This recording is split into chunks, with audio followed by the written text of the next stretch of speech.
Pikachu! So, hello. It's fucking Bloodpunk, boys. Episode 2. Thank you all for joining me for another bloody little gaudy session today. We have 2 sponsors today. But first of all, Warrior Prints 3D. And if you want any of your 3D printing fucking goodness, it'll go and talk to Richard at Warrior Prints 3D. What is the code, Steph? To the stars! To the stars to get 10% off? Indeed. It is indeed. So please go and do that. Go get your 3D miniatures and shit because he's good. He's good at what he does. He does some very, very quality stuff. He's good. He's good. Triceratops? No, it's good. However, our second sponsor is Battle Systems, who do lovely little terrainy little things like this. They come in sort of really thick cardboard stuff that you can kind of insert together. This one here is a little chapel that you can see on screen there. There's loads of little shits over there on that website. Interesting choice of words. I'll sit out there. Jack needs to do all the ads from now on. Go check them out because they are really cool. And there's also, they do their own little board games as well. I say little, they're fucking massive. Yeah. So please, do check them out because they do really good quality stuff. And we will be seeing them hopefully on any battle maps that we have in this Bloodpunk as well as Starfinder on our Mondays. There is a link hopefully in chat now as well. Sorry to jump in.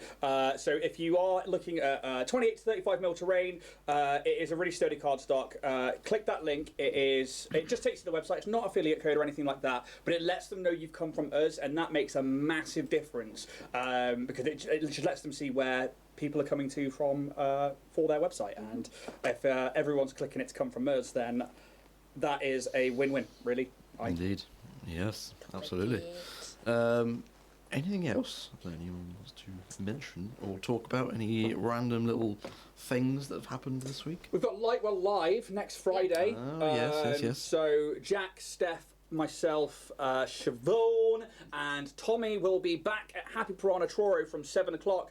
We'll probably be there earlier. Come down and say hello. And we are going to be carrying on with episode 2 of the Lightwell campaign, which is a little short-run campaign that we've got going, which is a little live show. The podcast will be out afterwards, and we'll see what happens with the Black Helm clan of dwarves as they move away from Lightwell town and off to Split Rock Mountains. We'll see what's happening. It's an adventure. It sure is. Sure. I think that's the only announcement. Unless somebody else got anything else they want to scream or shout about, Alex. Yeah. I'm better now. Than he's ever been. A week off. He's a true survivor. Yeah, he sure is. And Twitch Prime. James, you want to sort of mention that? Yeah, so with your Amazon Prime subscription, you get a free Twitch Prime subscription. So every month you can subscribe to your favourite channel. It's a little way that's absolutely free to subscribe to our channel. It just shows us a little bit of love, and you get to see more of our content. Content? Well, Split the word in half there, and I just took the first half. We put the con in content. But no, that's a t-shirt. Oh, con and content.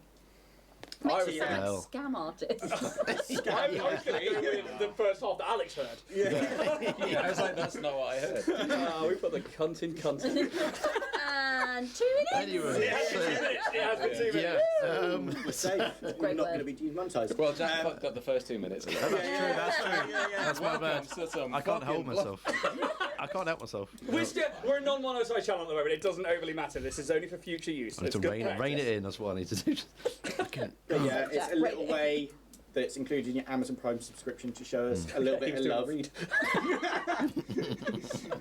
Hammer at home.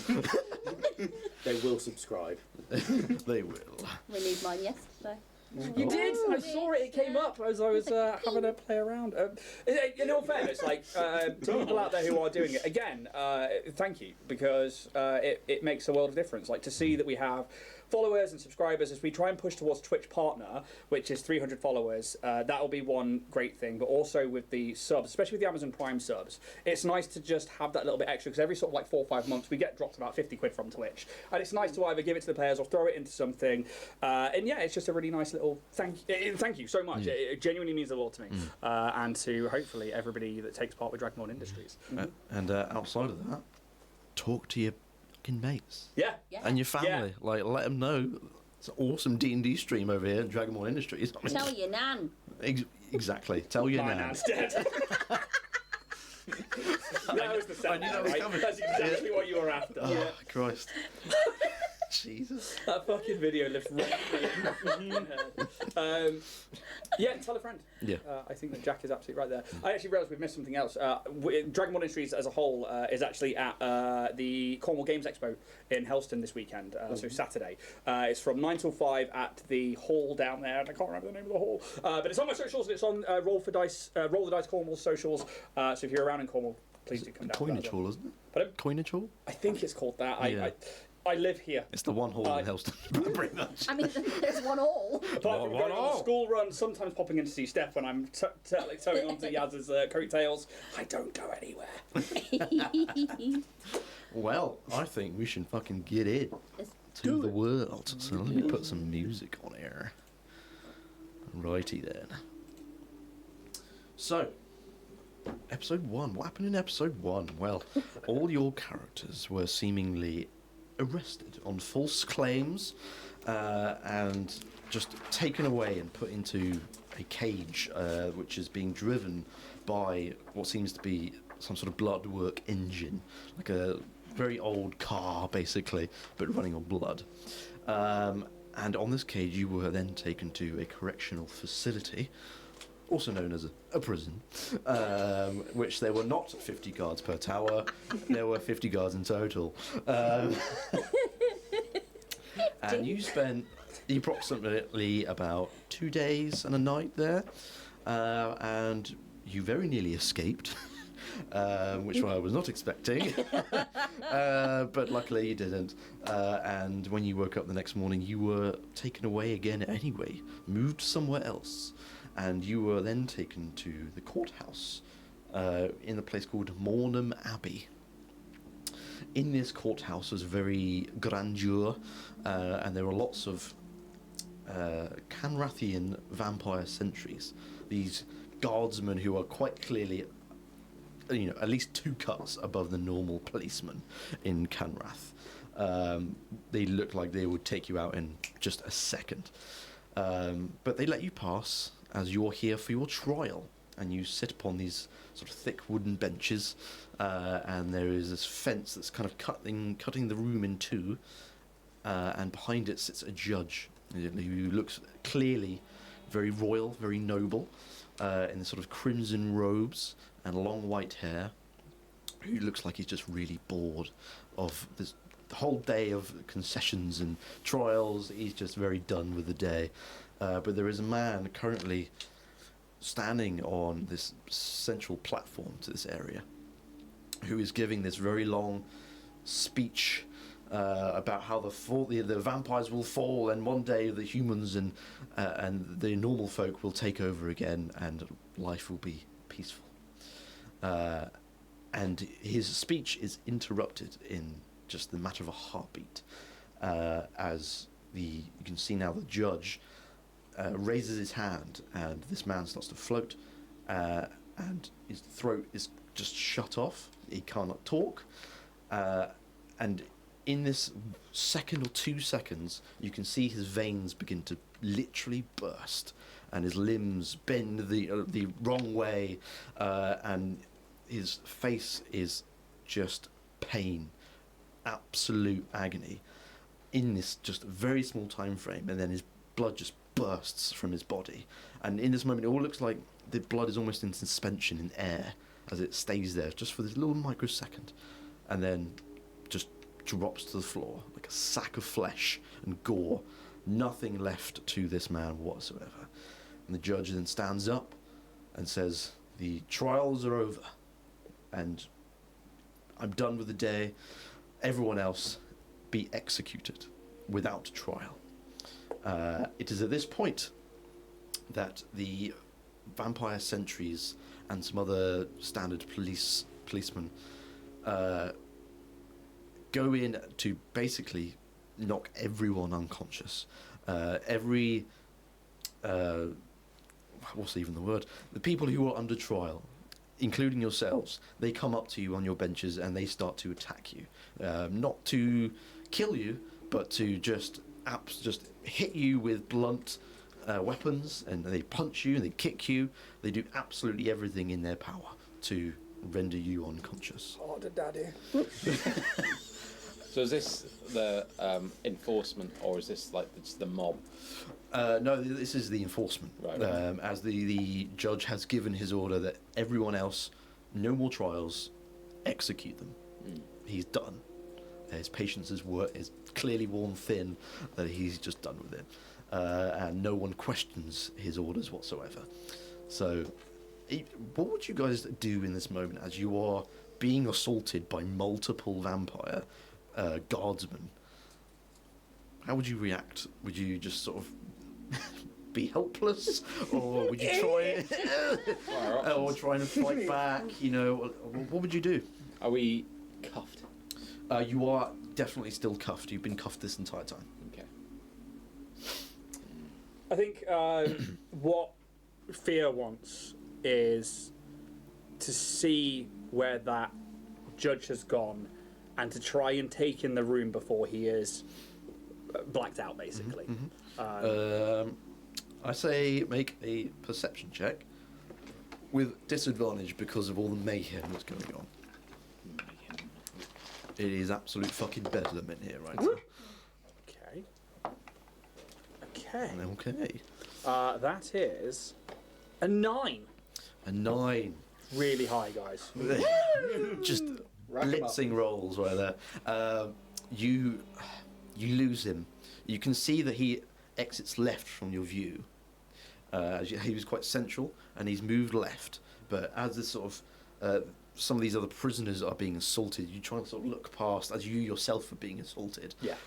And you just lose sight of him. Whether he's being the bodyguards are really close and he's just masking where he's going, you can't quite see. I'm afraid. How many officers are doing the beating? I mean, there's at least 2 officers. 50 per person. No, there's about 2 sentries per person, just going at you.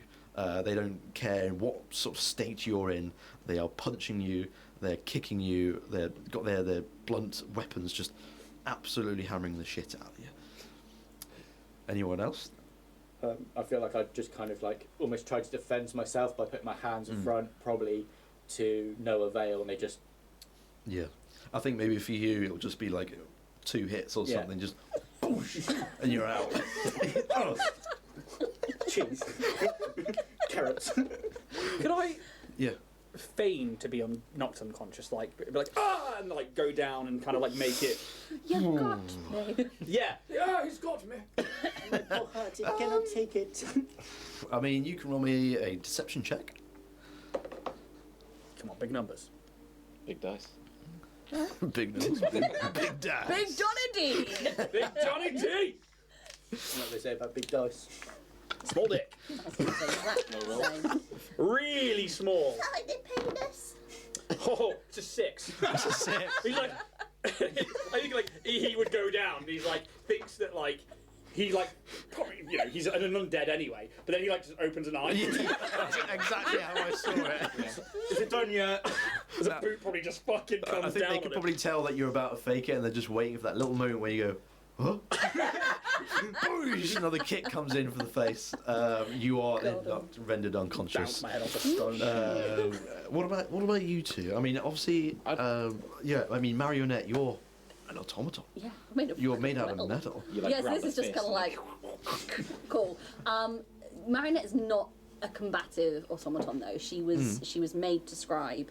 So I think because her face is immovable and it's always etched in this very pleasant smile, but there's this blood red eyes. I think I'm just gonna lock very just solidly lock eye contact with the sentries, and even though the voice box isn't open, there's just this little haunting melody just playing through it, just to see if it unsettles them in any way. I mean, ooh, you can roll an intimidate check. Just see if it. Okay. 19. 19. That's pretty fucking good. Okay. I think it gives one of them a little bit of a pause as he thinks he's just kind of hearing things. And he's about to go in for a good old fist punch right to the face. And he's going Oh, a good old fist punch. good old fist punch in the face. Classic fist punch. But it doesn't hold him back for long. I think he maybe a couple of seconds and just goes, what the fuck is that noise? Even over all the bedlam, you can still hear this haunting melody that's coming out. And he will just then go back in. And you are also rendered unconscious. However, automatons can be rendered unconscious. I would But love it. Sorry. Turn your off and on again. Sleep mode. and what about you? I guess there'll be like a feeling of like, oh shit, I'm cornered, and he will put up a bit of a fight. Okay. I guess I'll try and like with like. Do you think you hands like tied throw a behind. punch or something? I Back like up? maybe kick. Oh yeah, well probably you And can't. maybe You can't punch. yeah, go in for Okay. it. I mean, you roll an attack roll and see if it does anything. Would this be an unarmed strike? I'm guessing. It certainly would.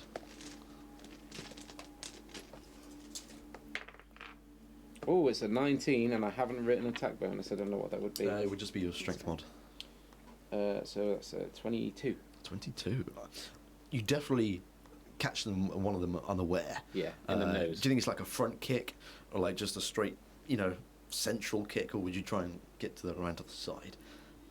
Maybe a central kick. Yeah. Like, get away Just from try me and sort of push thing. him away from you, kind of thing. Yeah, I think perhaps for you, maybe one of them's just a sentry and the other one is a policeman, and you catch this less experienced guard unaware, and you just totally get him in the gut, and he just keels over and he's like just coughing up, and the other sentry just kind of looks at him and goes, for fuck's sake. He just gives him this really dirty eye as he just like lower than him. But the sentry, I think, will just double his efforts and just go in for you even more. Okay. And you will then also be rendered unconscious. It's not going well, is it, guys? I was going to say, well, New characters next week. I think Speak for yourselves. even though you are unconscious, a few minutes pass by and you kind of, you're there, but you can't really, you can't will yourself to open your eyes. You just kind of, this dull sense of the world around you. And you feel like you are thrown, and then you land on something hard, and you hear the sound of like kind of squeaking. And then you feel another hit, but this time on your front. Even in this moment, I think you could probably just about guess that you're being thrown onto another cart. But this time there are other people just being thrown onto top of you. And then you start to feel, again, the bump of the road as you go along. And then more time passes. And throughout this time you gain a little bit more consciousness. You're kind of just trying to open your eyes again. You're bruised and beaten. And by this time, you can sense that there are less people in the cage now.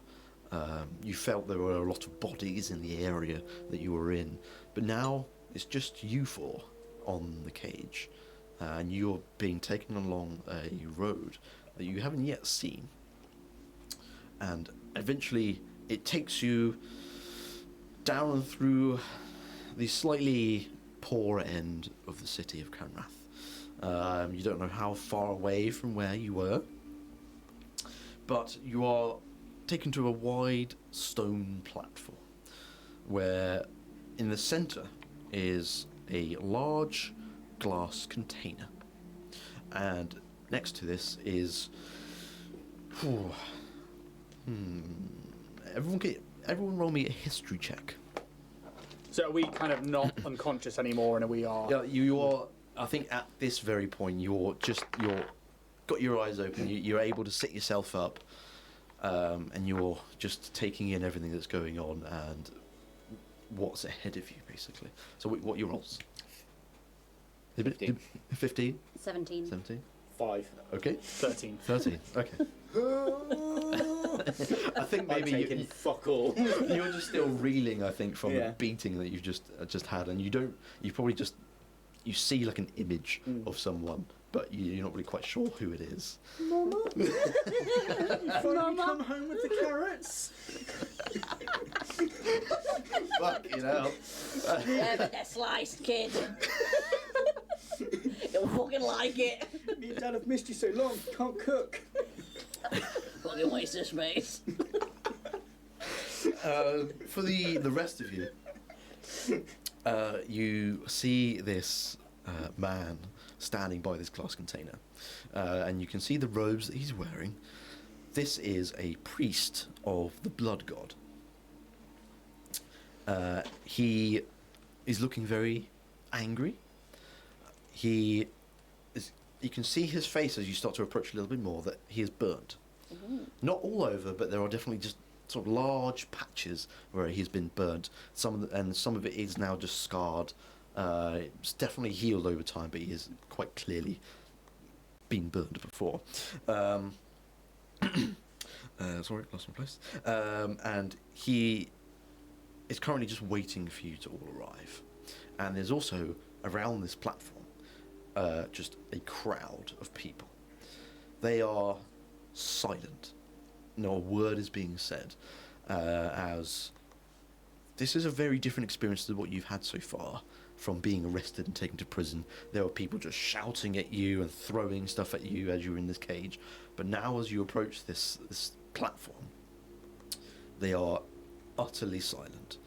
And you can kind of guess that, like, no one dares say a word. And you get the feeling this is some sort of procession, or it's almost ritualistic.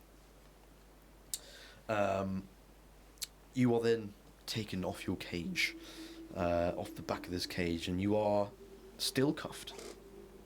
And you are brought on top of this platform, where there are now a few more Kanrath enforcers, policemen, who now come up on top of the platform, and they start to affix a mechanism around your neck.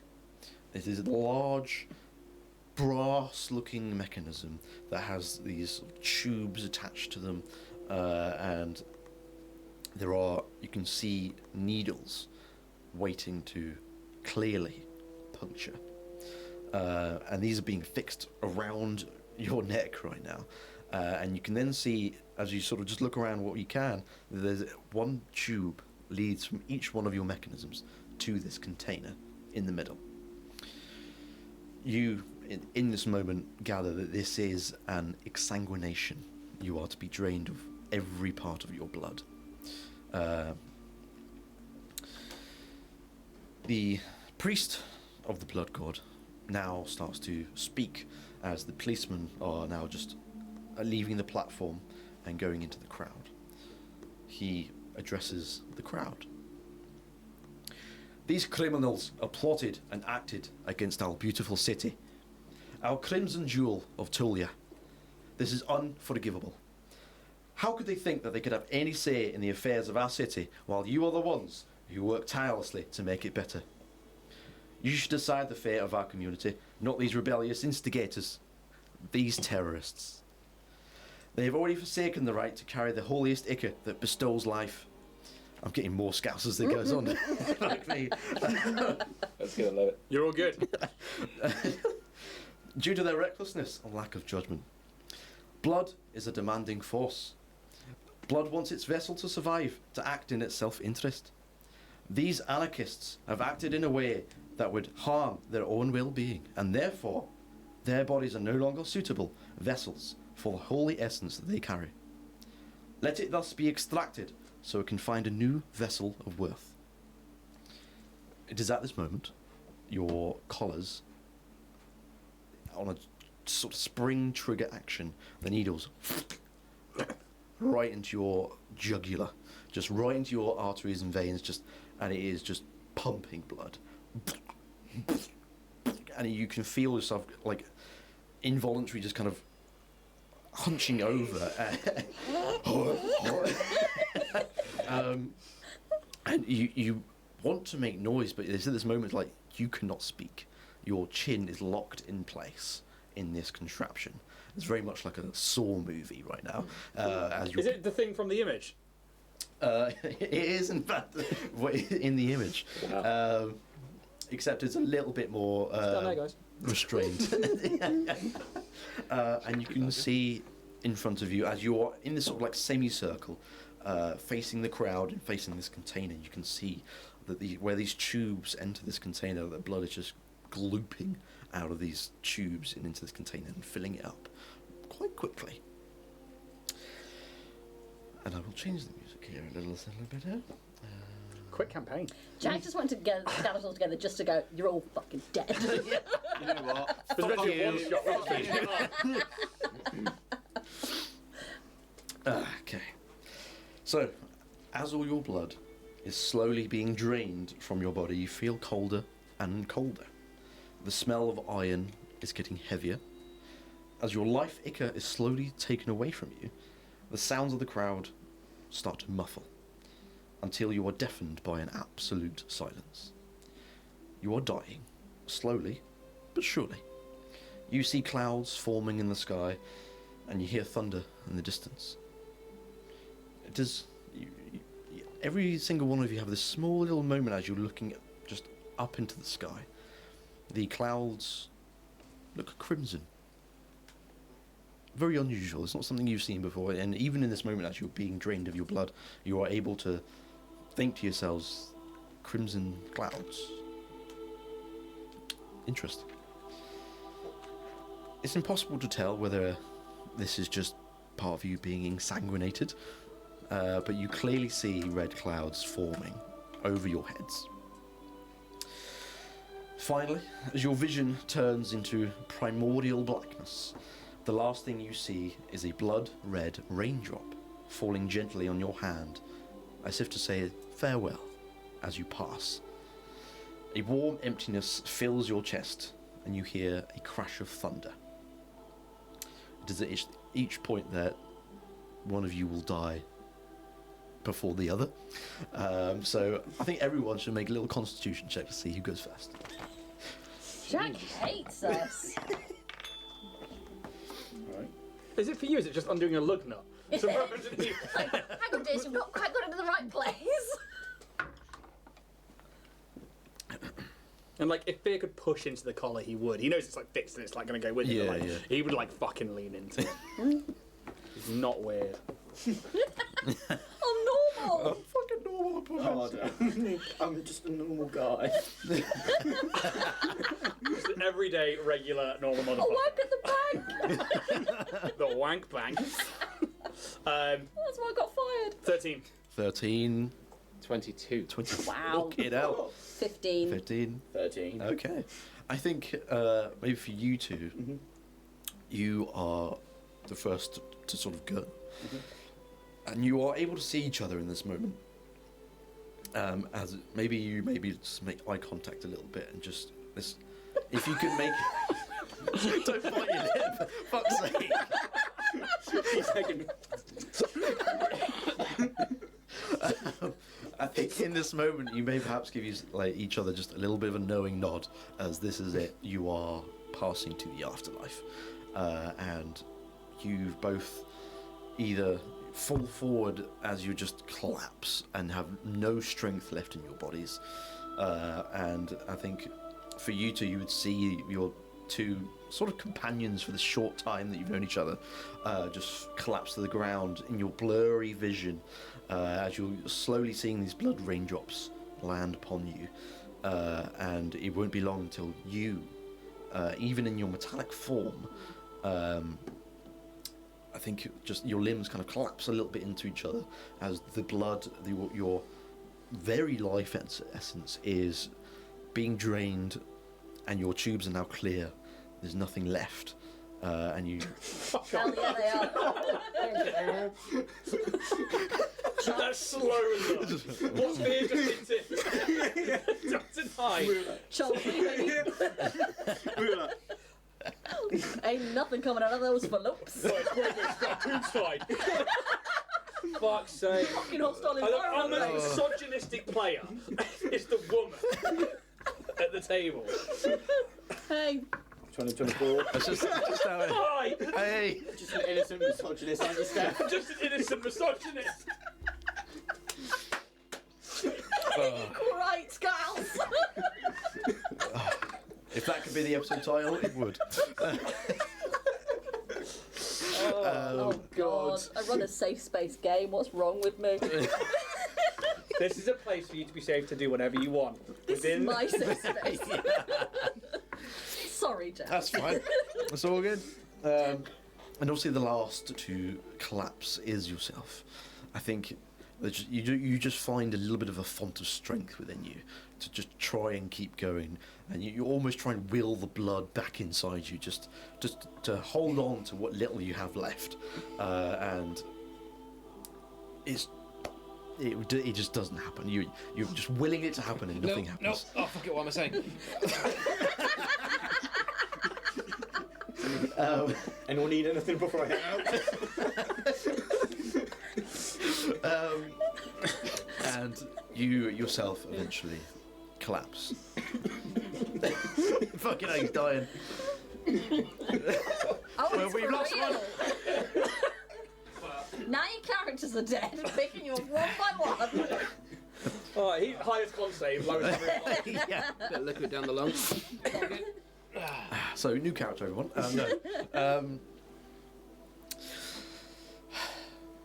Primordial blackness is very much what you now experience. It's just utter darkness.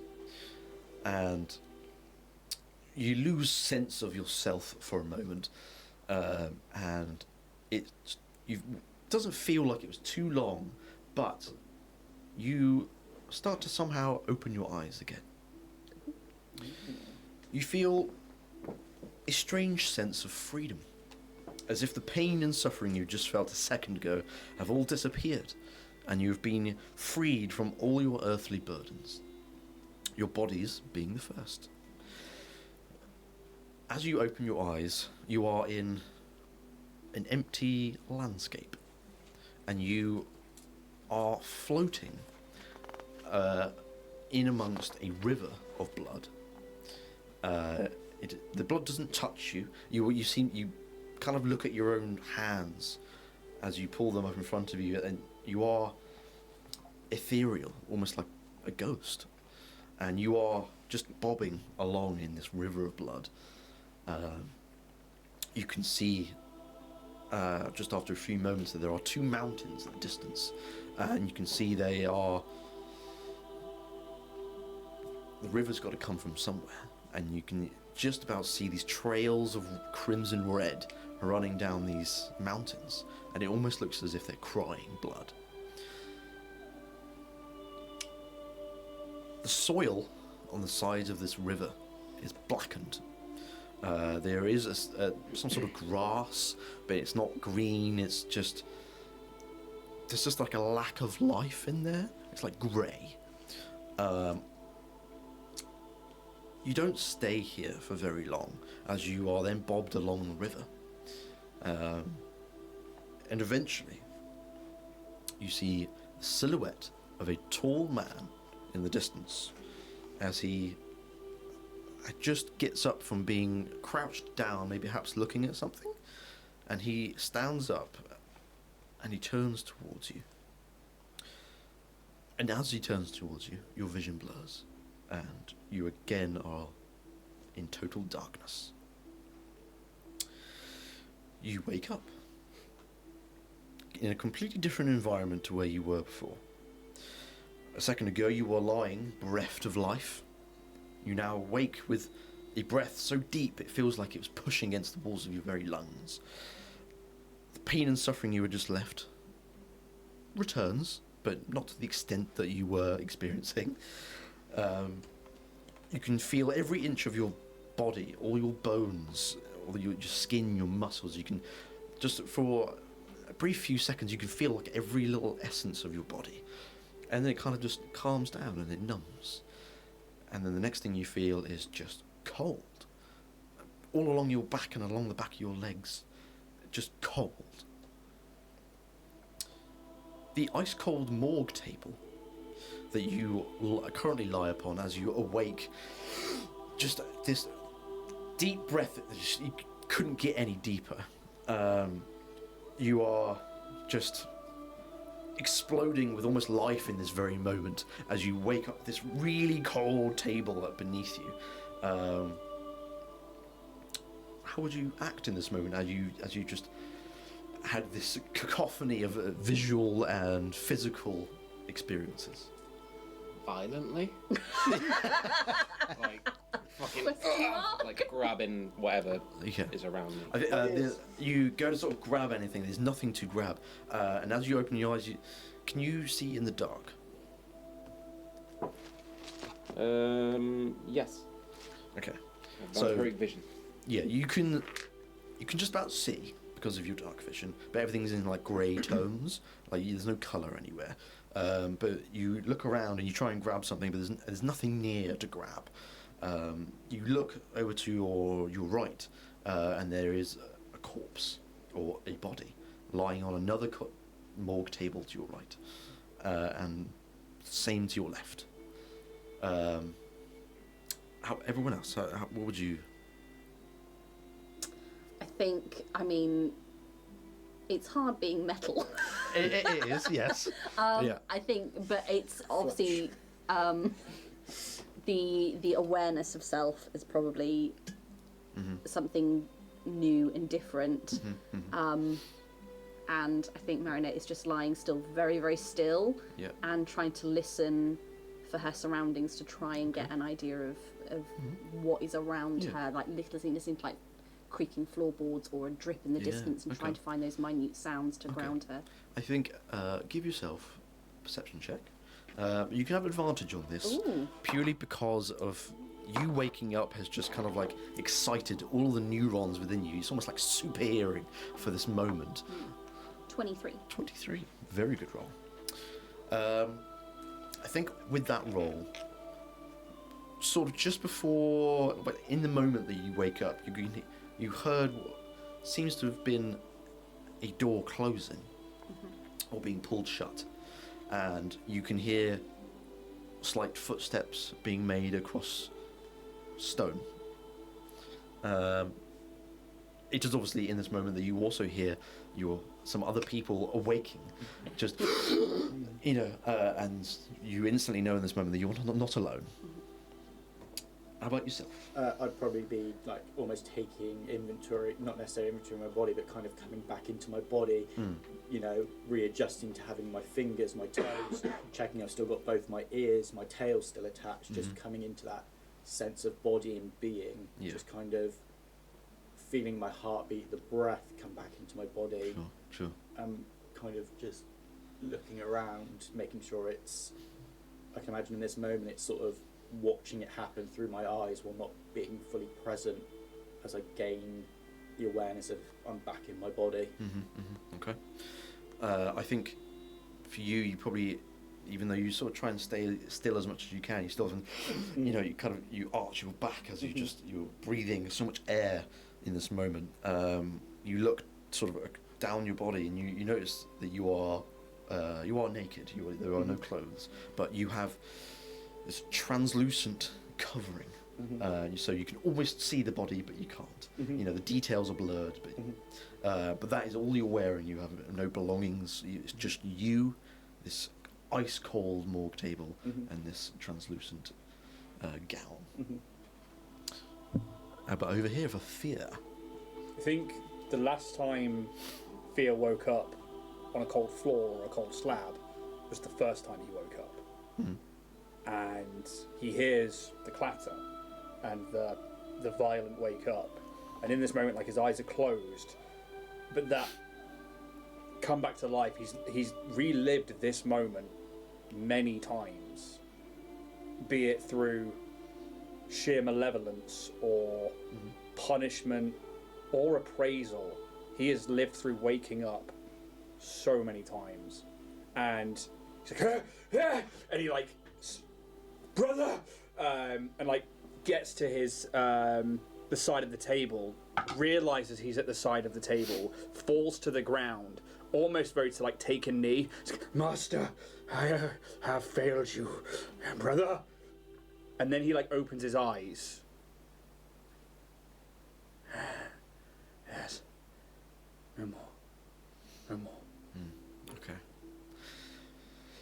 You perhaps all sit up in your tables just after maybe a few minutes or so, just acclimatizing to your surroundings. And you see each other. If you can see in the dark, that is. For anyone who can't, you can't see fuck. It is just black in here. Can you actually see in the dark or not? No. You can't, okay. I think even you can just about sort of see just yourself. You can see yourself, but like anything further than that, you can't make any details out of. But the rest of you, I presume, can? Yeah? I think, yeah, because the first, his eyes would turn to where the class was, which would be to where Marcus is. And it's when he's like, Master, and then looks across, as yes, and like sees that it's Marcus and not disdain, and he is just like, yes, yes. Okay. So you are in. Ooh, and that. No!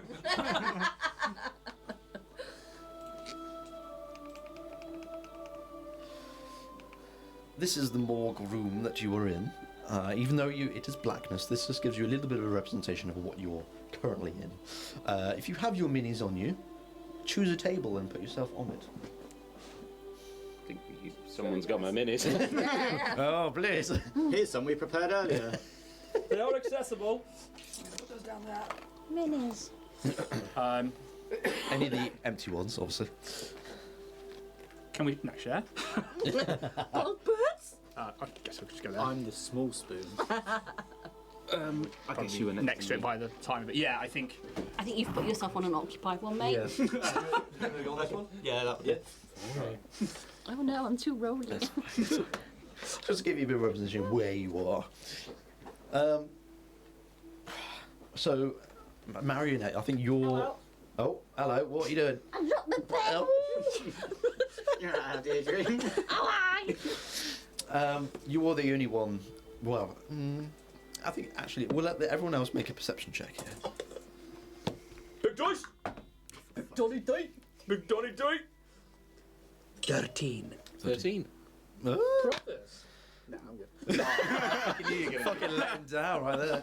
9. 9. Okay. I feel bad doing that to you. I genuinely, like, you're too nice. Shit. I think perhaps for you, I think you don't quite have the capacity to hear as much as you wanted to in that moment. You're just assaulted by the feeling of waking up here. For you two, I think you just about hear when the door was shut and closed behind whoever was in here previously, but that is all you hear. And I think for Marionette, with that quite high roll, 23 I think it was, It wasn't it? was, yeah. You heard the sort of footsteps sort of slowly walk away. You make in the moment there's 2 sets of footsteps. And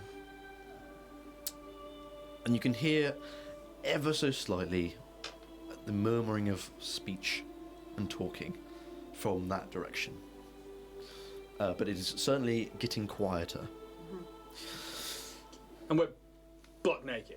Yes, and you are. I mean, probably perhaps not for you because I'm always naked. What you are is what you are.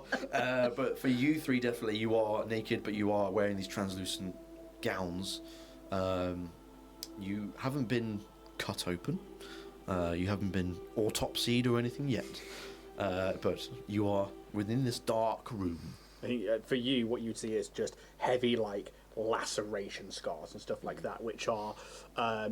you would have seen a few of them, like, on his back when he was in the cell and he was undressed, but, like, at this point now you're seeing, like, heavy scarring that is, like... As a vampire, you know we heal quite quickly. This is clearly pre-vampire scarring. Yeah, I think you'd see something similar on mine, but not of that caliber, I'm afraid. Maybe just lighter scarring. But, what do you guys do at this moment? You are left alone. You're not cuffed. Are we? Okay. If that's what you're about to ask. Yeah. No, you are free. Like you maybe for one moment you're like, I'm actually free, and you like rub your wrist like, wow. I guess I'm literally just gonna, being able to see in the dark, I'm Yes. just gonna look around the room, see where the exit points are, or like Okay. Yeah, if there's anything stand out. I think we'll take your perception check you just made. Yeah. You can see there is only one entrance into this room and one exit, same doors. You can see there are a few windows. You can see the placements of some angst lights on the walls, but there are no other exits as far as you can see. And you can actually probably see, not that it's an entrance and exit, but there in the centre of the floor is what looks to be like a drain. And you can see on the floor, just in your dark vision, trails of old blood that has been going down this drain. I love the artwork on that. Yeah, that's really cool. Yeah. Anyone else? You're left alone here. No one is here to beat you up again. You're not being executed no more. Can anybody see some lights? I can't see much without the lights, I'm afraid. Is there anything? Yeah, I mean, you definitely saw these little light fixtures upon the wall. I think even with your sort of experience, you would know that these ants lights are turned on by playing blood. So you would. Is there anything around here that's not powered by fucking? It's almost like it's Bloodpunk. But there is like a little sort of small needle where you would maybe press your thumb onto, and it would just take a little bit of blood, and it would alight. You would know that's how you could do it. Cool. Can I do that? Like a diabetic blood. You need sugar. In this moment as well, Fear just like he's not really responding to your like request to like lights or anything like that, or he's sort of trying to take in the room, but he is a little disorientated, so it's just kind of like on one knee, like he's waiting. Just like Okay. The light is now turned on. You can probably see on that map there are a selection of lights you could, but I'd say even any light I think would light up the area enough for everyone to see, including over here. It's Ventura moment. And you absolutely see each other now. You see each other in the flesh with these invisible sort of translucent gowns. Sorry. Modesty. And you just lock eyes with each other in this knowing moment. This isn't weird. Oh. Yeah. Did you guys see all along? do we see like Marionette lying on the slab over on the other side of the room? Oh yeah, absolutely. Yeah. You can definitely see each other. Dear Marionette, are you with us? I'll just sit up very bolt right and suddenly, yes. It appears there is trickery to be had or played upon us. It is certainly very strange.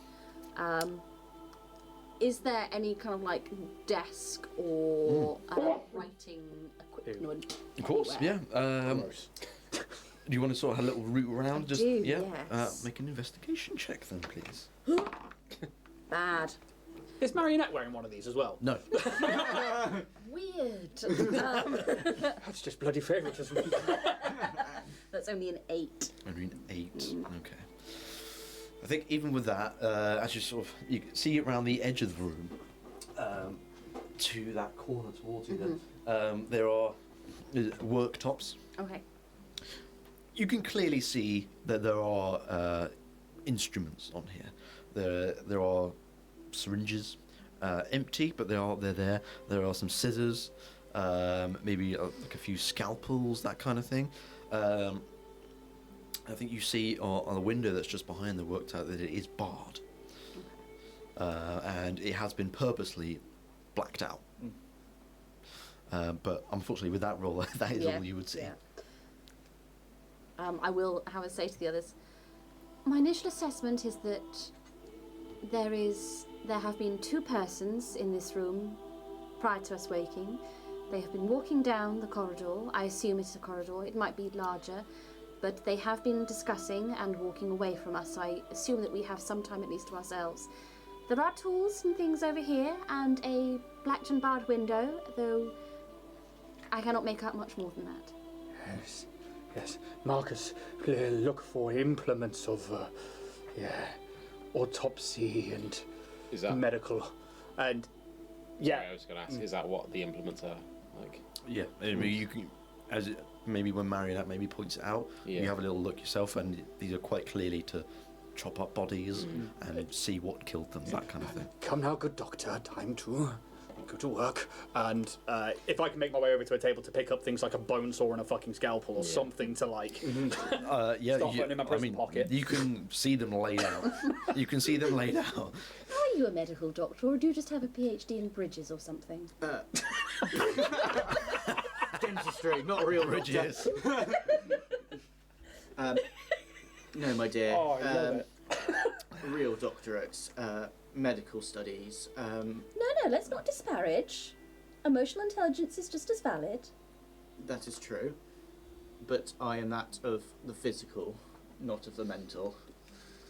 As I kind of look around the room, I see the other bodies, and I probably go and investigate what they've done, like autopsic-wise, to the bodies. Yep. How the incisions have been done. Is this lazily done? Is this a skilled professional making precision cuts with an obsidian blade? Okay. Make It's a. a niche fucking with an obsidian blade. Wow. That's how they operate on your eyes. They do not use steel, they use obsidian.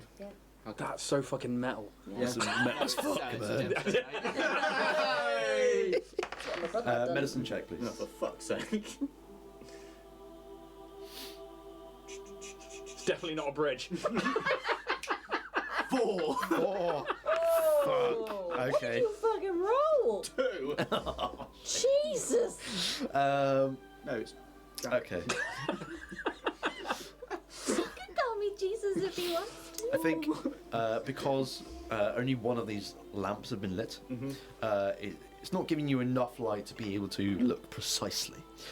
You can, even with that roll, you can still clearly see that perhaps 2 of these bodies have had just one incision right down the centre, and have already been opened, just to see what's happened, whether it's disease, whether they've been wounded, just the routine stuff. You can't tell whether it's particularly skilled work or whether it was really rough. They cut into the body. You know that much. As I flip it open, I just see them cut open. I'm like, yeah, they're dead. Very astute, doctor. Very astute. What are the most torturous looking items on that table over there? Normal! Comes back with nipple clamps. I think they work. I'm definitely in season. Jesus God, no! He's I a feel dedicated unsafe. follower of fashion. Probably a bone saw. Yep. I mean, you probably find. I was in that band. I mean, if you want to have a little bit of a route around, just make an investigation check yourself. Big bollocks or small one? Big Donny Sorry, what Day. we rolling for? I'm making a check for gruesome weapons. I just... Big bollocks. This one? Big bollocks. Big Donny D. Oh, Alex. I want to take the. Can I take the small bollocks? Investigation. Yes. 10. 10. Okay. With advantage. No. Oh. Even with that roll, I think you find a bit more. You find you perhaps open up a cupboard that Marionette hadn't quite looked in, and there are stacks of clothes. They are just very common clothes. There's nothing particular descript about them. Nothing dark leather. No, nothing like Nothing edgy. It's just there, like it's... Got down in a fucking Gap hat, an oversized t-shirt, and fucking corduroys. This will not do. It looks like you're 40-year-old and hate your life. Sandals. I quit. Yes, sorry, clothes. You find Mid-range clothes crisis. stacked up in this cupboard, quite neatly sort of packed away and tidied up and folded. Just there's probably at least 10 sets of clothes. Do these look like the clothes of people that have been autopsied? No, they just look like very generically made. They're not like all the same; they're slightly different. But it's more just like a top and some trousers. I don't know why they would be closed anymore, but good doctor. You would figure that if these were to be buried, they'd need to have some sort of clothes to be buried in. So somebody cares. In addition to these clothes, you find 5 vials of blood. Ooh. Oh, thank God. By the way, did we get a long rest on this, or is this like, are we like flopped and on like 1 HP? No. Because I'm currently on 10 HP here. You've just been killed, like, cool. and then somehow alive again. Some would say that's the longest rest of all. Well, that is true. So, are we on like 1 HP here? No, the eternal rest. No. Like, where you are, you can stay where you are. Just to keep things easy, it's fine. So 5 vials of blood. He instantly looks at Marcus and will throw you 2. Cool. Each vial of blood is worth 1 hit point. Okay. I will take those. You find Thank you, my friend. a healer's kit, 1 dose of antitoxin, Yeah. and you find a large blade, which is not like large, but like a proper dagger. Finally. He will. He turns around and he just like puts it all onto like the worktop where all of these like bloodied tools are and stuff like that. And he drops the bone saw. No, he drops the scalpel. He keeps the bone saw. But then like he'll throw you the vial, like 2 of the vials, knowing that you're a fellow vampire. He then like, good doctor, clothes for all, and here's a healer's kit if you're so inclined. Are you proficient? Checking now. Because I am. So am I. You keep it. I shall No, take yes. it. I'm more medically. He's a doctor. Probably in bridges. Exactly my thought. Time and space. Engineers. So with these tools that you found, Take a healer's kit. Stop fucking. you said you dropped the scalpels. Well, I put them onto the table, but like, you just kind of like, yeah. yeah, Okay. and like, he's not. Just ask it. Yeah. He's not doing it stealthily. Okay. But he will keep the bone saw, and so is the large blade just a dagger? Yes. Okay, cool. I'm gonna add that to my character. Maybe I'll pick the scalpel up. Yeah, but I'll allow it to be like A longer scalpel. a longer scalpel. You find the biggest scalpel there is. It's not as big as the dagger that Fierce just found. Yeah. But these won't work like daggers or anything. It'll give a little bit of like damage if you were to do like a strike with your unarmed strike. Large scalpel. So it's a bit better than just punching someone. So Okay. it's something. As I'm putting the clothes on, I kind of rip a little hole for my tail to kind of go out. Right on the ass. yeah. Gotta get fast. Okay. So yeah, you're still in this room. You got a little bit of light. You found some tools, some clothes. Do any of you take the clothes and wear them? Yeah. Yeah, Okay. begrudgingly. Yeah. No. No, I I don't wear clothes. So anything edgy. The table, mate. I think the edgiest thing about it is that maybe one set of them is like grey. And like, there is real disgust. He is just like, and like, yeah, What a he's like, lovely shade on you, Fear. yes, we must find what has happened to our belongings. Makes you look far less pallid. Things like the bloodshot in your eyes. Yes.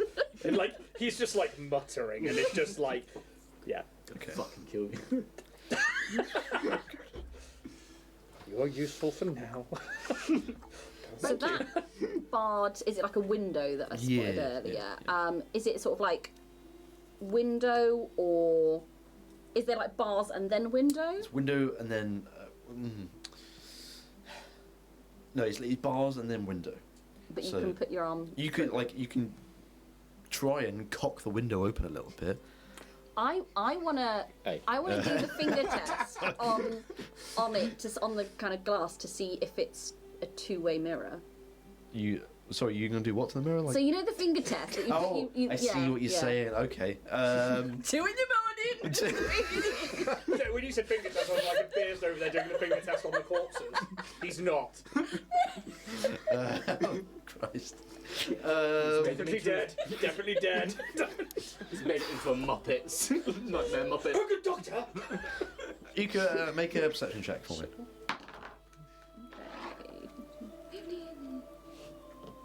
Filthy little 20. Filthy little 20.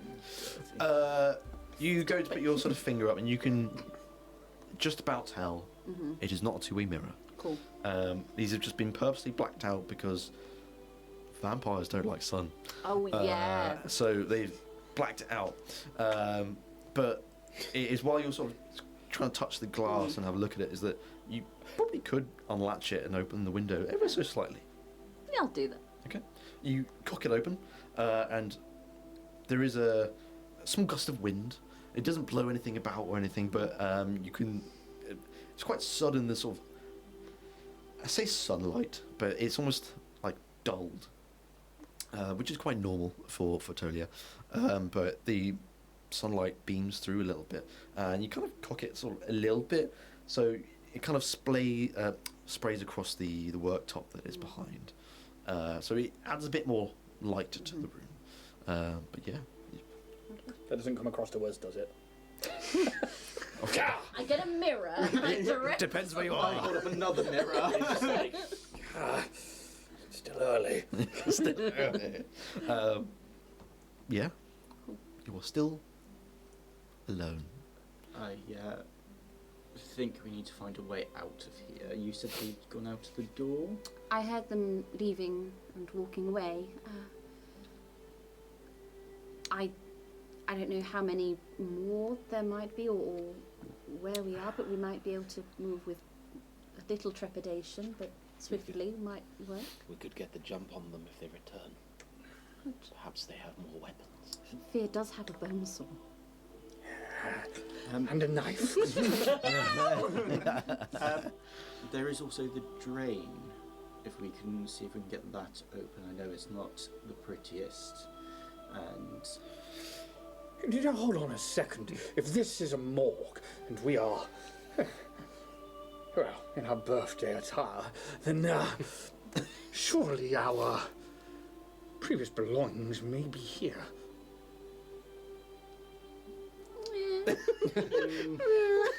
I mean, we had our weapons taken off us in prison. But I was quite fond of my clothing. We can. Circle back. Yeah, at this present moment, I think more being exsanguinated and returning in a morgue is a little more pressing than a hat. Speak for yourself. What is the plan then?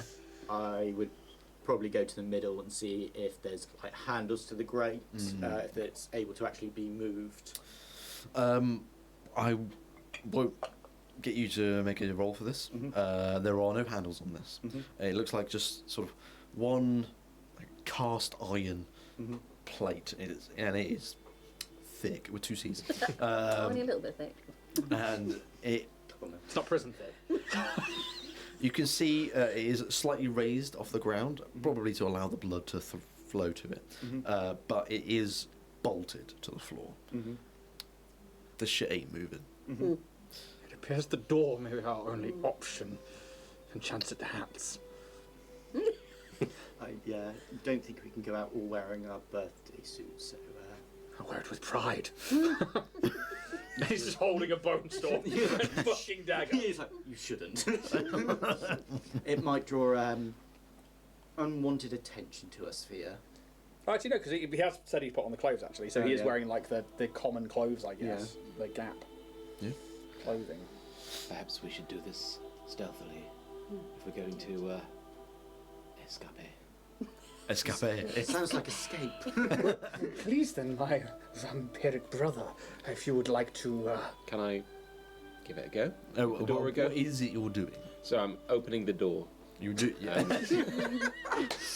You just straight up open it. popping my head out, see if there's simplest anything. of D&D tasks. Opening a door. Instant death. Okay, Yeah, you got that before me. make me a perception It's check like first. Shaun of the Dead, like Fuck, still out there. Sorry, what was? Perception check, please. There's a girl in the garden. See your head go. 19. Okay. That was a good sound. Close it. Somebody else do it. Somebody. Hyperventilates. So, oh Christ! How's that for a slice of fried gold? It is not locked. Okay. So, but luckily the hinges are well oiled. You would imagine probably to allow for tables to be brought in and out without having to open the doors yourself. So there is a handle, and you slightly pull it ajar, and you slowly peek your head out. The corridor is lit. And it is It's fucking lit. You've got to stop taking the piss. Every 30 seconds we're like, yep, there's a joke. We're so fucking British. It's like, just jumping to take the piss. You can see... The British experience. Yeah, it really is. You can see along the walls of this corridor that there are these angst lamps along the wall, and they have been lit. And you poke your head out a little bit, and with that 19, you can not see anyone in this corridor. What you do immediately see is, as you poke your head out from the door, immediately to your left and your right are a door on each side of the wall. Probably about 10 feet in, just after the door if you were to leave. And you see nothing else at the end of the corridor, but you can just about see that it goes around a corner at the very end. 19. Okay. You hear the murmurings of conversation. You would hear it from your left. Okay. As if it was coming from that door to your left. I will silently give the all clear, and then I'll be like, and then gesture to the door where the noise is coming from. Yep. Okay. If everyone is being stealthy, I would love a stealth check, please, from everyone. Well, I'm supposed to be good at this. It's supposed to be. Oh, that's not bad. 4 on the dice. Oh no. It's 12. It's a bit of a group check, so you might be alright. It's a 12. Okay. Level 1 though, isn't it? In a book. 19. 19? No, 21. 21? 21? 15. Okay. He just slips in the blood. Smash! Trips over his grey car. Opens the thing, gets a can of Coke. Get the bone saw stuck in you. Ow! That bit's not supposed to fall off. You pass your stealth check. I will always tell you that. You do. There's some good rolls. Even with the 12 over here. Most inept rogue. So, are you going into this corridor now? Like, Yeah. what you would like to do from here whilst being sneaky? I think just as we're exiting this room, if Marionette is near the back, he's like, "Do tell me, Marionette, do you require sustenance?" And he holds a vial. And I'll kind of look, are my tubes full now? You can see as the blood looks. That was James who set me off. Dad, it was James. Can't prove it. I will turn this campaign around. I will kill you I all. won't. I'm done. That's it. Fucker. Okay. What I was going to say is going to make it worse. Your tubes look great. You heard it here, guys. I've got great tubes. Oh, Dr. Jack! That's Pussy doctor. He's not a gynecologist, but he'll give it a look. Meow. Shit. Oh, no, I'm not a pussy doctor, but I'll give it a look. We just lost our sponsors. Yeah, I think Battle Citizens are going to be like, fuck it now, what have we done? In which case, I will. I would say the blood looks richer than it ever has Okay. before. I will not need maintenance for another year unless anything terrible happens. So, And this is quietly. It's like, but do you require if you are to get hurt? I have my own ways of replenishing that will do nothing for me, though I appreciate the gesture. Good. And he can't sleeve it. That's the I'll problem. just sort of like rest my hand on his shoulder. Thank you for offering to share. That was very kind. I might need you. That was not right, sir. Continue. Continue. Well, I mean, it's up to you guys. You are stealthy in this room. The corridor. You have a door on each side. You know Are there's there some sound like from the left. little windows to these doors, like little peepee holes? Or anything on the doors that says clothing, storage, BBEG. players' equipment. Definitely not a mimic. HR. It's bad. Worse than I. Okay.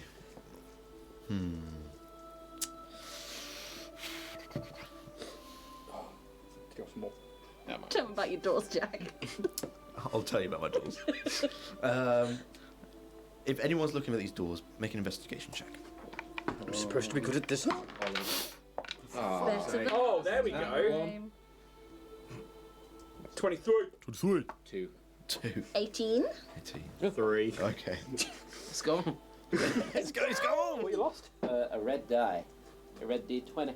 I think right over there. Bulgar. We'll find out on the break, don't worry. Oh, there it is. Right. So, you two can see that there is an inscription on the door. You two you can't quite make it out. Can't read. It just you can't find anything that sort of denotes maybe what this room leads to, that kind of thing. But definitely Marionette and Fear, you can see and feel like these sort of engravings on these doors. It's not like a plaque, but it is in a different language. Looking now. I think only Fear would understand what this is. It is the language of the vampires. Yep. And although Marcus, you might understand it, you cannot see it. You're trying to. You look at it's just wood grain. What the fuck? The door on your right is the cremator. The door on your left, just to make sure I got this right, is the fridge. Chilly. So, are they in the fridge? The Yes, people? they are in the fridge. And like he stops everyone. He's very quiet. It's like, before we continue, we have the cremator and the fridge. Do we think we need anything from these rooms, or are they worth investigating? It is as you look at this. Well, have a little look at this cremator. door. Wait. Sorry, I just remembered. You said, "Oh, cremator, interesting," and then you hear the sounds of a fire being ignited, and then for about sort of maybe 20, 30 seconds, and then it goes, and it sounds like it gets shut off. Make of that what you will. I don't know how long they burn a body for, but they might be coming out soon. Indeed. Shall we make haste before the sun shines? Let's go before they make rabbit stew. Hop to it then, my friend. What did you say to me? It's just like shoving each other against the wall. Did you say You mate? suck. I beg your pardon. Do we, Yeah. Yeah, I could yeah. continue. You could, continue along the All corridor. way. Yeah. Yeah. Okay. Yeah, let's avoid all of the dungeon. Yeah. A to B Not do gameplay. Let's just get the We're fuck going out of on. this campaign. Let's optimise this shit. You Dr. C. get to the end of what is this 50-foot long corridor. 50! Yeah, 50. one person each This foot. time, fucking yes, 50 foot. And then you go around the corner, and it sort of goes for another sort of 20 foot around the corner. And it just stops at the end, but there is one other door that's on the very left at the end of this corridor. And I would say that even if you approach this door, you would find a similar sort of engraving on it. This is the reception. Always a warm welcome. We have a reception room. Oh, delightful. Do we just walk in and kill everybody in sight, or do we... I do want to look in, only because I'm excited by the thought of paperwork. Well, could I stealthily try the door, please? As in, I'm going to try and crack it open, and with my vampiric vision. Okay. Make me 2 rolls, okay? I want you to make me a stealth check, Yep. and then I want a dexterity. Technically isn't in the tray. And it's a I'm good gonna roll. put it in the tray then. Yep, that's better. So this first one was a stealth, yeah? Yeah. And then Excellent. I want a dexterity saving throw. Awesome. The stealth check is a total of 13. Okay. The dexterity saving throw is a big boy. That is a dirty 20. Okay. Ooh.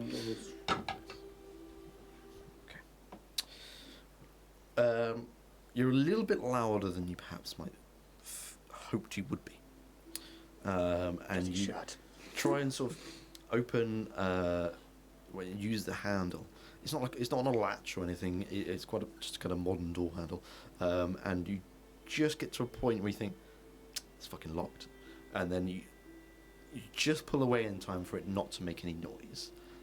But because you're a little bit in tune with the way of locks, you can kind of sense when it's about to lock and not let you through.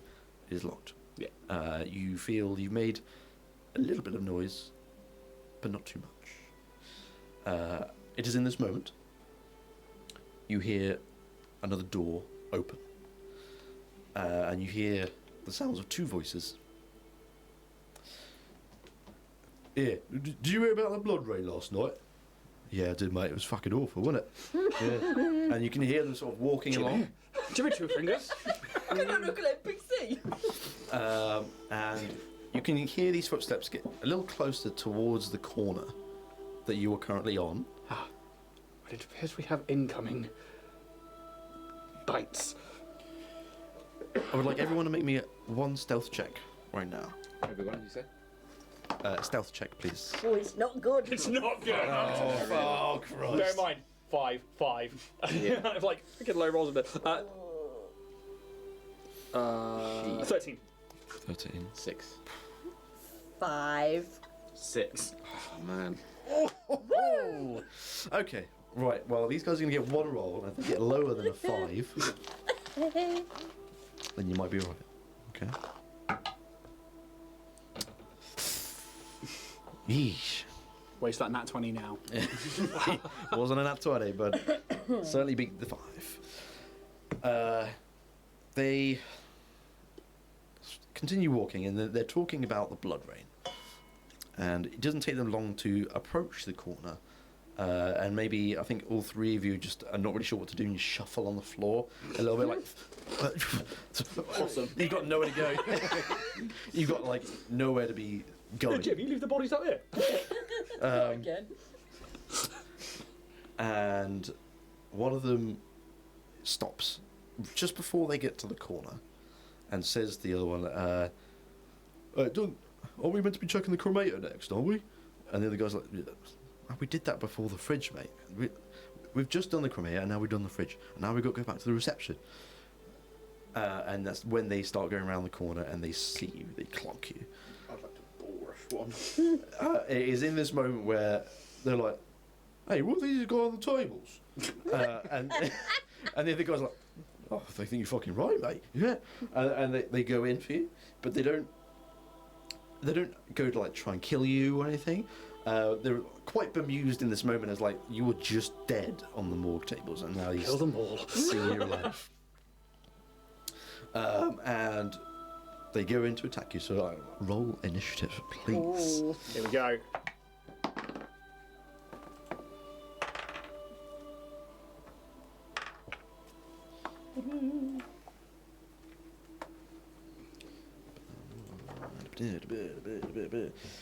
Roll some things here. Okie dokie. Right, first off, fear. 8. Okay. Marcus. 14. 14. Marionette. 11.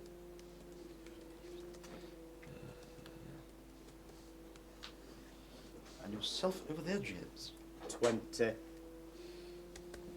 Might be getting that bull rush. Okay. Bunny rush.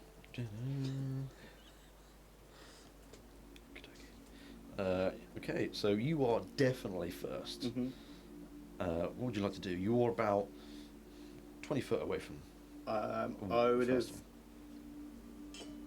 hearing them potentially come up talking, I would have twitched like one of my ears. It's kind of sent a shiver up it. I would like to try and almost like bull rush one, just to kind of take them down. Okay, so you are like trying to Almost grapple like- one. Yeah. Yeah? Grapple. Okay. Yeah, I'll allow you to sort of just basically run up and then just try and tackle him. Yeah. So that'll be strength contested. Saving Oh, throw sorry, or it'll be strength check? athletics. Athletics. Cool. I got a 16. 16. It's 21 on my side, I'm afraid. So you go in right for the waist, Mhm. and he manages to sort of catch you at the side a little bit and just kind of push to the Mhm. side. So at the minute, you're currently in between these two guards. Mm-hmm. So that was probably your action to Yeah. do that. Anything else? Yes. As my bonus action, I would like to jump 10 foot out of the way. As a Alright. bonus action, I can jump 10 foot without provoking opportunity Okay. attacks. Do you want to go sort of like back towards these? Your Yeah, I'll companions? go back to the Okay. colleagues. I just That's almost fine. feel like I've kind of like stopped on my feet, and I'll just be like, boing, almost like Okay. Wile E. Coyote, like bounce myself backwards. So you're like kind of in the middle of the corridor, in sort of in between your companions and the guards right Yeah. now. So that is your turn. Yeah. Marcus. Can This is not very combaty, is it? I rush for the other one, We'll but just- like throw the scalpel like at the same You time? want to throw the scalpel? Yeah. Okay. At his face. Uh, in South Park. Ow! I'm going to leave a mortician just like on the floor because yeah, I don't think this is going to work out well for those guys, is it? make a attack roll. Add your dexterity and your proficiency as well. Dex and proficiency. Always got an eye out. 22. 22. That absolutely hits. Okay, I'll say as you're throwing it, your damage would be D4 plus your dex mod. It's not a particularly deadly weapon, but it will certainly hurt. 6. 6. Okay, not bad, not bad, not bad. What do you think you'll be aiming for? Eye. Eye. Okay. I think you definitely get his eye with that. I think you just kind of like it sticks in and maybe just kind of wobbles down a little bit. He's like, Slight moving as he looks. Trigger warning! I think by this point we should know. yeah, it's fucking Bloodpunk. I mean, come on. Yeah, you definitely wound this guy, and he's kind of like hunched over, just holding it. He's trying to pull it out for this one moment. He's just in pain, desperately hurting. Just like Okay. that's a really good noise. sound. It is his turn now. I think he just about rips it out of his eye, and he's just holding this blood in his one eye, just like, oh, you fuck. And he kind of drops the scalpel, and he gets his little bludgeon out, and he runs up to you, and he will try and attack you. He would go past you, so if you want to attack of opportunity, you can. Yes. Trip him up.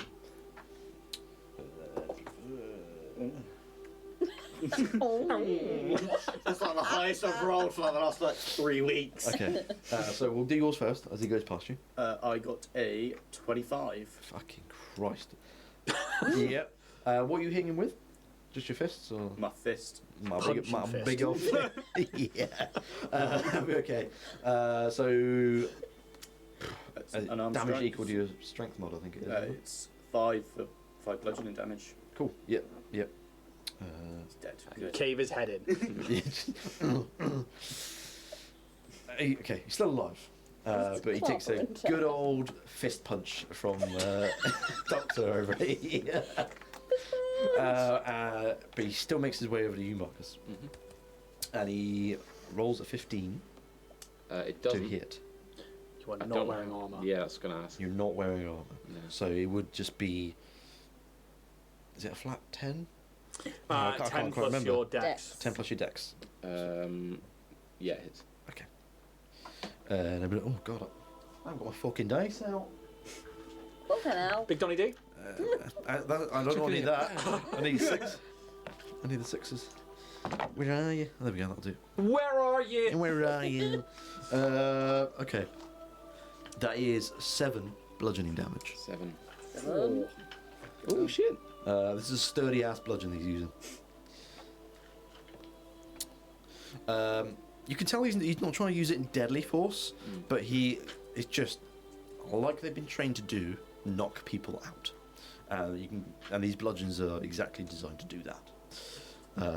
So yes, that's 7 damage to you. He does nothing else. So Marionette, it is your turn. Okay.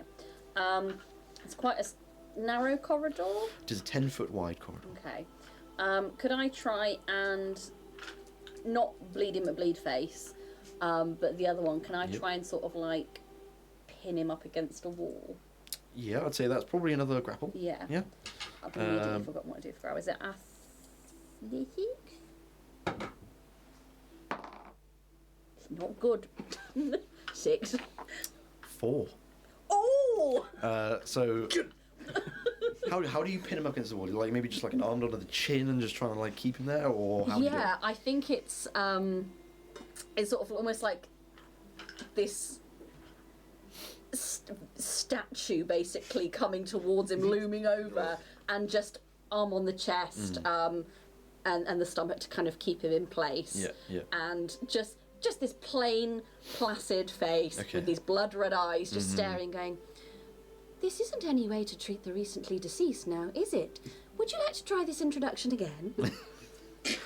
You can see he is like kind of just grimacing, just he's trying to get out, but he just can't under these hefty metal arms that you've just chunked over his neck. Yeah, cool. So he's now restrained. He won't be moving anywhere. Do you want a bonus action or anything? Is there anything you want to do there? Yeah, I think her voice box will kind of be engaged. It's muffled because she hasn't opened up the door in her throat, but this kind of discordant lullaby melody will start to play, and I will give Fia a bardic inspiration. Oh dear. Very nice. Yep. Oh dear. Fia, your turn. Yeah. So Blood Eye Man is now Blood Omen. there basically. Blood Omen. I like that because it's a vampiric game. One of my favourite game series. Didn't ask, that's fine. Christic. Jack through the deck of many insults. Here's the problem: is that you've now incapacitated someone, which is easy prey, isn't it? There is a woman made of metal in the way, though. Yeah, there is. No, so he basically gets the bone saw and is going to try and just, because he's like still at the lock basically, and he just sees this guy come in like with the blood coming out of his eye, and he just gets the bone saw and is just going to try and jump it up into the guy's throat. Alrighty. Yeah. Do you want me to do that as a dagger? Do you want me to do that as an improvised weapon? I say an improvised weapon. Well, is this with dexterity? Yes. It is not a heavy weapon by any means. 23. Okay. Alright, that hits. Sorry, and this is the one with marionettes holding? Or No, this is just the eyeball The guy. blood omen. Yeah. Okay, sure. Improvised weapon damage it is, which I think would probably be at D4 plus your dex. Well, that's max. That's 8 points of serrating bone saw damage to this guy's throat. Serrating bonesaw damage. Very specific. I like it. Give him a high five with his own hand. Jesus Christ. Too slow. Sorry, let me just get one thing here. Where are you? There you are. Ooh! Hello? He has got allies all around him. Would I have advantage on that? What, the guy you just hit? Yeah. No. Would I get my sneak You've attack? got allies, you mean you got Yeah. allies. Because he's come past Briar. Yeah, he is now currently next to Marcus. So, you only need one ally next to them, right? Yeah. Then I'd say yes. So I get sneak attack on that. Do you get sneak attack? Which at level 1 is... 1d6. That's another 2 points on the sneak. Another 2 So for a total of Hey. 10. He's taken 21 so far. He has You've taken still got 21. that bardic in the tank for the next 10 minutes. Yeah. Oh, I forgot about that. Yeah. As soon as I did it. You didn't really need Well, it though, you did didn't you? need it, but you've got it for the next 10, Yeah, so yeah. Still alive. Yours doesn't happen to add to damage, does it? No, Ah! it's for, not yet, but it is for ability checks.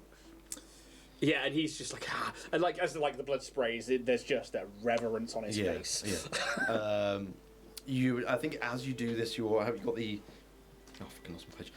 You've got the bone saw up in his neck. Yeah. It doesn't quite go through as cleanly as you'd hoped. As you do so, you can see there are 2 puncture marks where he's already been bitten. You'd imagine that's given him some sort of resilience, but he's still alive. It is the guard that you're holding, his turn. He's restrained. Hot. Hot. Hot guard. Oh my god. He's enjoying it. I think he would just try and escape out of it. I think so. There's probably another Fair. contested check. Ooh. I want to reroll it because my tits blocked it, but I'll take it.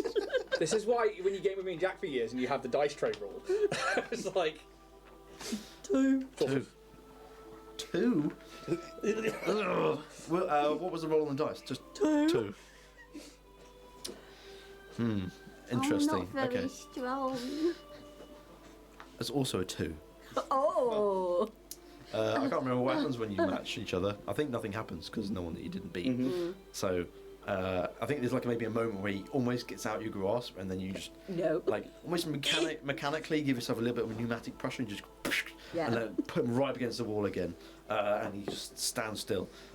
He can't do fuck right now. He can't swing at you because he's restrained by you. Yeah. Nothing. So that's his turn. Doctor, back over to you, buddy. Squanch. So the other guard that's got his eye missing, who's going to have a cool eye patch.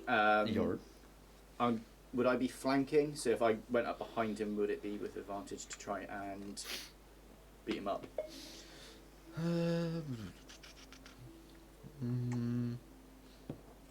You can't really get directly behind because it's such a small space. Mm-hmm.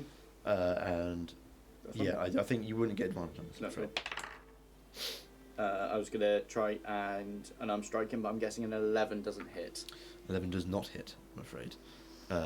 You can see both these guards are wearing some sort of armour. Mm-hmm. You know, there's a bit of like a breastplate. Mm-hmm. Yeah, that is all I Okay, can do. alrighty. Anything else? No. Marcus? It's the one that's attacked me. Where's the scalpel? Is it on the...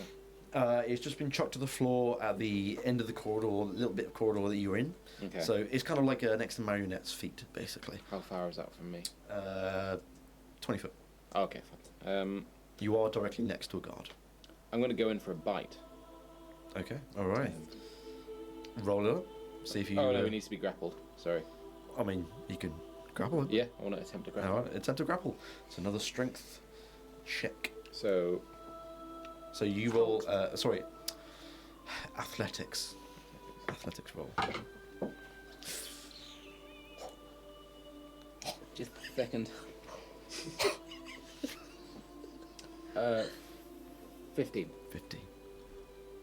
Does not pass.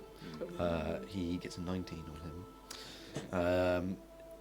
How does it look? How are you trying to restrain him? You just sort of against the wall, or like just kind of I'm trying to like, encompass take him? his or- legs from under him. Like, Okay. Push him back with Yeah. my arm, but then like trying to sweep his feet Right. under him.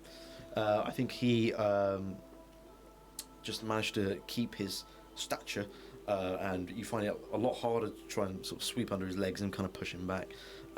He's just steadfast. He's not budging. He's just in this moment had a bit more power than you did. Okay. So anything else?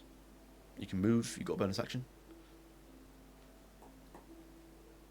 I can't do charm person, can I? My.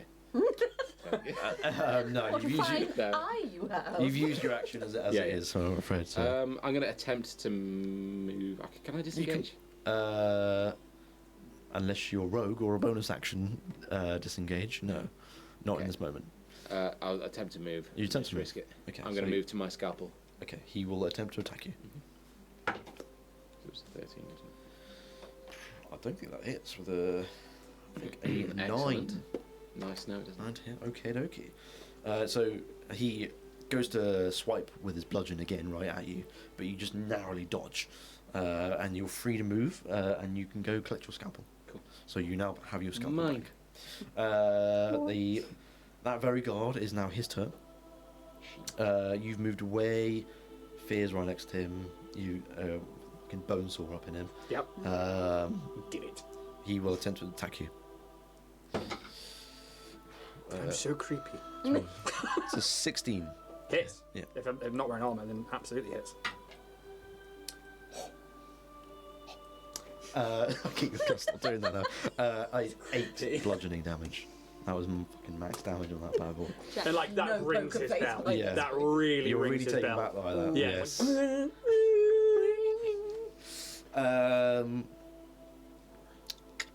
Okay. He's already next to the door anyway. He bashes on the door next to him. As his sort of bonus action, allow him to just try and knock on the door. He won't say anything, but he'll just try and make some noise. That's his turn. And Marionette, what do you get? Still got this guy pinned to the wall. Yes. I'm not gonna harm him anyway. Okay. I'm just gonna kind of try and reason with him. Mm. We can de-escalate this. We are just as surprised as you have been. Some tempers are running a little high. Perhaps we should all take a moment, and those of us who can breathe should. Okay. Persuasion check. Okay. I roll a bit of an insight on this guy. 18. 18. He rolled a 1 on his insight. Whoa. This is Chris Griffin. I think he's taken aback from you saying he thinks that as far as he knows, you were prisoners and that you were criminals and done bad things, and it surprises him that you want to make some sort of peace with him, and he kind of relaxes a little bit, and he says, well, we're just doing what we're told, really. If we see you out, we're meant to knock you out and take you back to where you were. I mean, that's just kind of our job, really. This has happened before. Oh, no, not anymore. I'm just talking about when they're, if prisoners escape or anything, we knock them out, we take them back to where they came from. That's just I how... love him. He must Yeah, stay with us. we must protect him at all costs. Is your name Stephen by any chance? The No, what'd you ask? Multiplanar being Stevan. Stephen Verse. Welcome to the Stephen verse. Blah, blah. You know, like people where like their identity is concealed during an interview. It's like, yo, we've got all the wrong correct. So it's like, Stephen. He's got a pixelated NPC face. He's always in shadow, just smoking a cigarette. reconstruction. He said, oh, I'm not Stephen, my name's Irvin. Fucking kill him. Irvin. Well, what is it you actually want? His mate's on the floor. Like, oh. We would like He's gonna Irvin. fucking die. My name is Marionette. These are my compatriots. We would like our belongings and safe passage out of this place. Well, I don't really have the authority to do that, I suppose, to be honest with you. Well, Stop the gun. I'm going to have to get the captain for that. I can go and get her if you want. Irvin says he can go and get the captain. Would you like that, chaps? I'll allow you all to sort of react in this moment. A little bit sort of in and out of initiative. I mean, my head's just been wrong. I'm still like tinnitus, like and like rage, so I'm not saying anything. Okay. I guess I'm just too like to like respond. Irvin 2 is dead. I kind of take a moment to kind of just turn around to Marionette, and I just almost catch a reflection of my face in like a window or something, but it's not my face, it's the face of the beast, and he's just there like... I'm going to make a conscientious decision here, Irvin, and suggest that yes, that might be a good idea. All right. If you can... Can you make sure these guys go and do I'm what you going just to did to do my mate? my very best. No one ever has. All right. Well, I need to kind of get past you guys. Oh, it's all right. I can't go round, I suppose. We're but going to let Irvin go quietly. What about this one? What about your hat? I think that he's like literally like about to swing with a bone saw into a guy's other eye, and he's like, hat. And yeah, I'll wait Okay. my turn, but like that Yeah. takes him by surprise. So it's just like, oh. I'd run along, dear. And I'm gonna Okay, what? Release Pushing the towards the pressure. reception? just sort of Or- like just try and usher him. Okay. Is she that way? Well, she's not in this building, but Oh, okay. I have to go get her, you see. And especially as you guys were meant to be fucking dead, you're alive. Which is It's true. weird. It is, isn't it? It's probably that How fucking do you think blood we rain. feel? I really wouldn't know. Wouldn't Irvin? We shouldn't assume what others are feeling. He doesn't know what to say to that. He's like, Jack's emotional range doesn't stop there. he's like, I'm gonna go round, I think, because I don't. These guys look like they're about to stab me in the eye. Yeah, I'd go quickly. Okay, and he will go back aware to where the morgue was. He will go into the fridge door, and he closes it behind him. Cries. So he has left now. Do you guys want to continue the combat in this moment? As like his mate is kind of like, oh god. So, like, It's Fear has yeah. looked away, and he will put his hand to this guy's throat and try and like just push him against the wall slightly. And it's just like, is your friend going to behave, or are you all dying here? He's like trying to speak, but he can't. Release it slightly, darling. I don't know particularly well, but I think you do the right thing. And he just like throws him. Yeah, and he would just like collapse to the floor, just like holding his eye and a bit of his throat. I need a and hat. gashed open. he doesn't respond. He's just like too worried about his own well-being in that moment. Yeah, Yeah. and I will, as an action, I will take one of the blood vials and just crunch the glass in my teeth and just start Okay. giving myself a hit point. But then the glass crunches so takes up a hit point. Ow. For flavour, I'll let you have it. You'll have the hit point of blood. If no one else wants to be in combat, we'll kind of come out of initiative here. Irvin has now gone to find the captain and is going to. You will wait with us. And he like points the bone saw at the end. And the guy on the floor just like, I don't have much choice, do I? Look at me, I'm fucked. I haven't got a name tag. He's wearing a red shirt. If he moves, He is Marionette, now. if he moves, you kill him. Okay.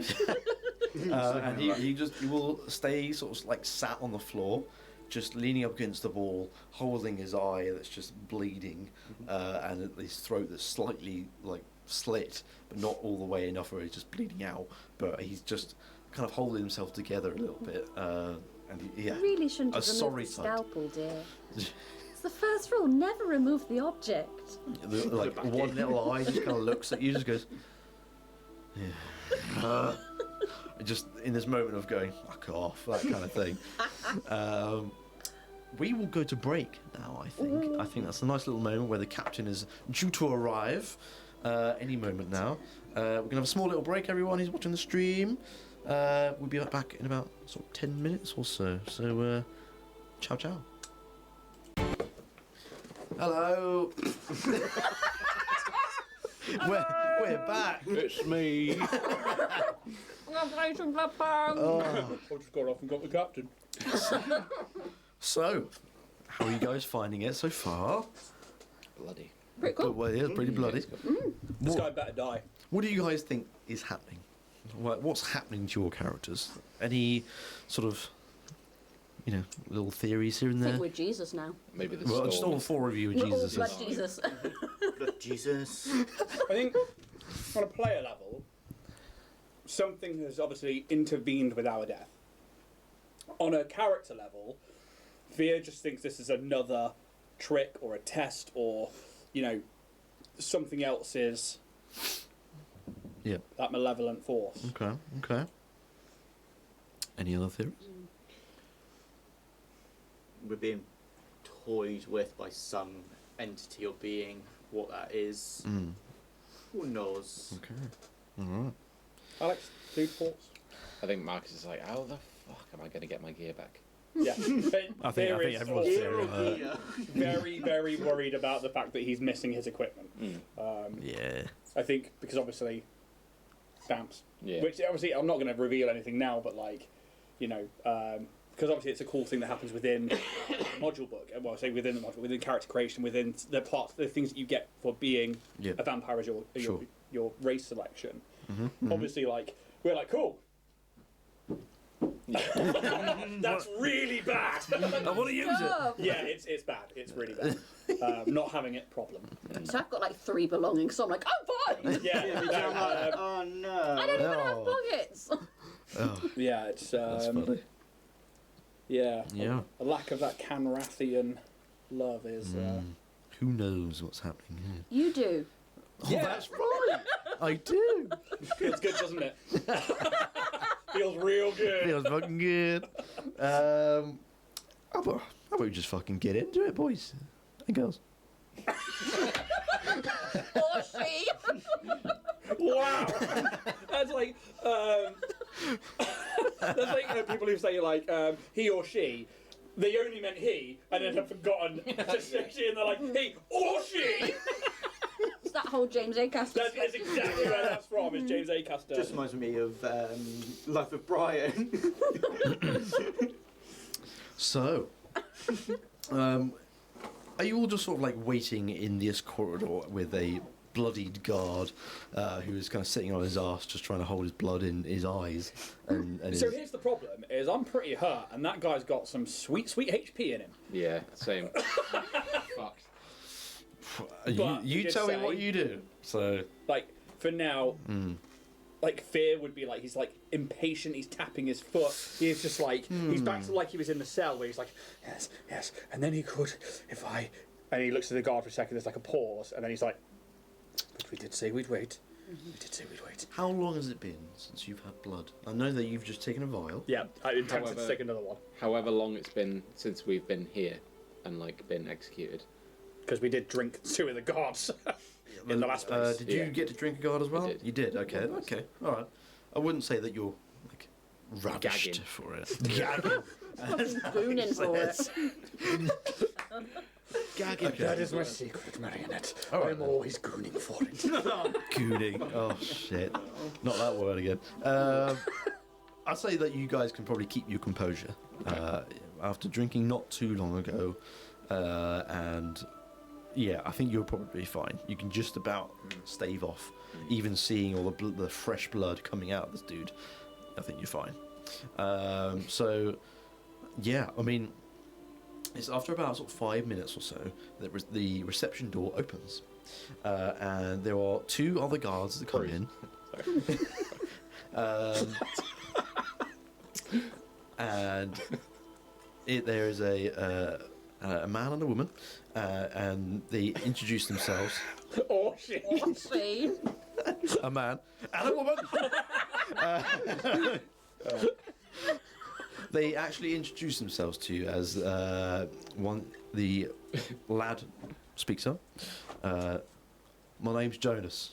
I've just been informed by Irvin over here that we're to sort of keep the peace a little bit. Is that correct?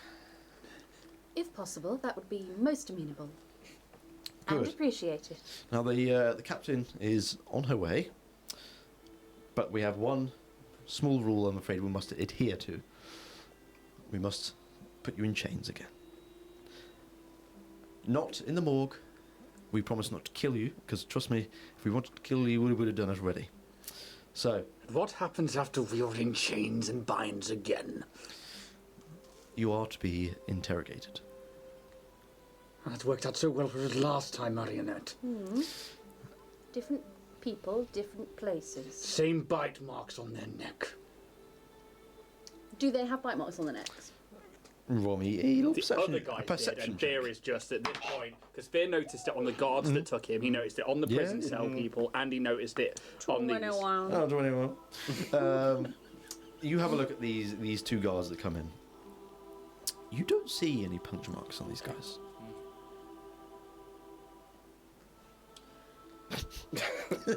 So, So, would they like some? We can't go. 60 seconds. None of us can go 60 seconds without. I do not know that the chains would be a good idea for most of my compatriots' current conditions. I think that everyone would be much happier for this. You say interrogation, but I hope it would just be more be a questioning if we were to be able to feel some sense of autonomy. Pardon the pun. this is intended to be more of a questioning rather than beating the answers out of you. You must choose your words more carefully. How about this? How about... And he, like, moves over to the other guard and he's like, our friend here, and he's got the bone saw, and he's just like, how about we stay out of chains and I don't take this one's head? Yeah, intimidation check.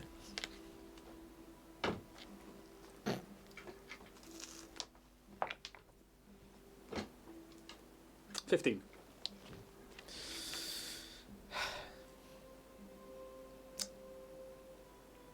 We're willing to make an exception.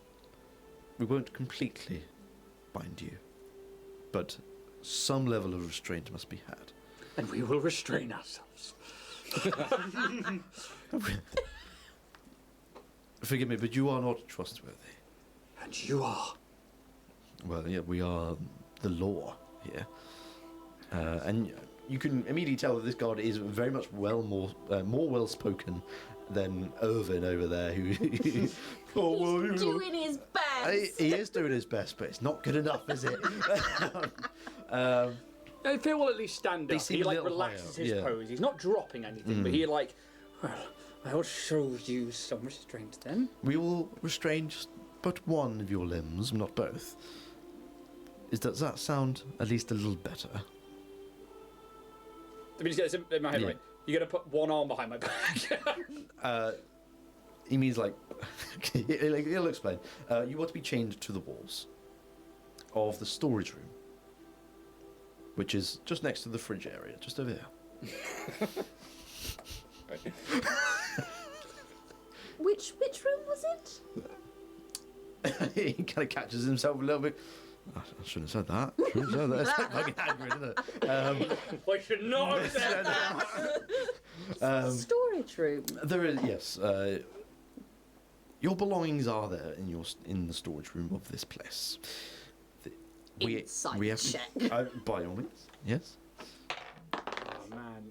Should I also insight that? Yeah. Because I think Anyone who's here can make an inside check on what Do these. you have your bardic still in play? Oh, that's very true. You would. I only got a 9. Yeah, I'll let you have it. I'm gonna hold off on the I bardic. will say that if gonna you run don't out use it soon. now, Okay. you will lose it. D6. Mhm. Okay. Dirty. 14. Sorry. 20, 14.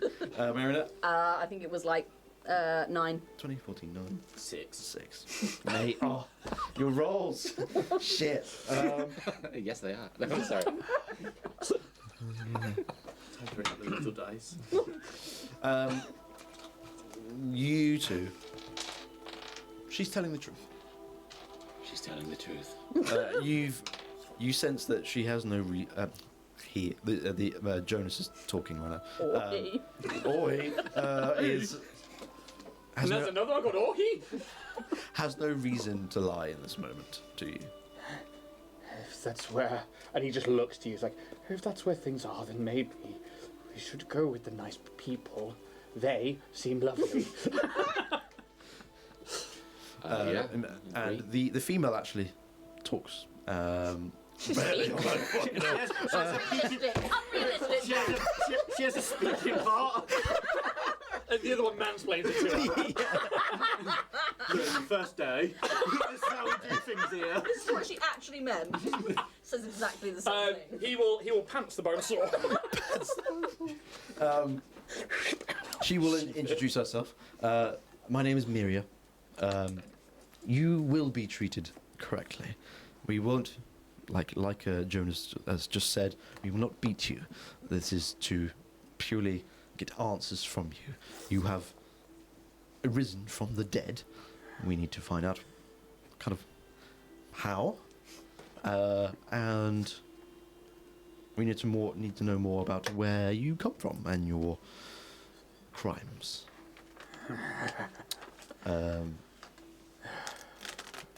Then why don't we have a conversation then?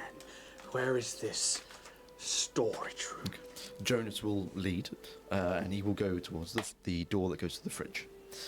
He opens it up and he walks inside and he beckons you to follow. I think, like, as he walks past the guard on the floor, he's like, "Put some pressure on it. Don't just bleed." What the fuck do you think I'm doing? Language. Shut up! We have no power in it. You have no power here. You follow him inside the fridge? Yeah. Yeah, you Cool. you follow inside, and it's quite a bare room, but the one wall has these small hatch doors, and you can see one of them is open currently with this similar to the ice cold morgue tables. One is drawn out and it has a body on it. Clearly, it hasn't been cut open yet. It is a fresh cadaver, if you so wish to call it, and you can see on the back right of the room It's as like you a enter. rave going on. That was a Blade reference. I get it now. Yeah, fair.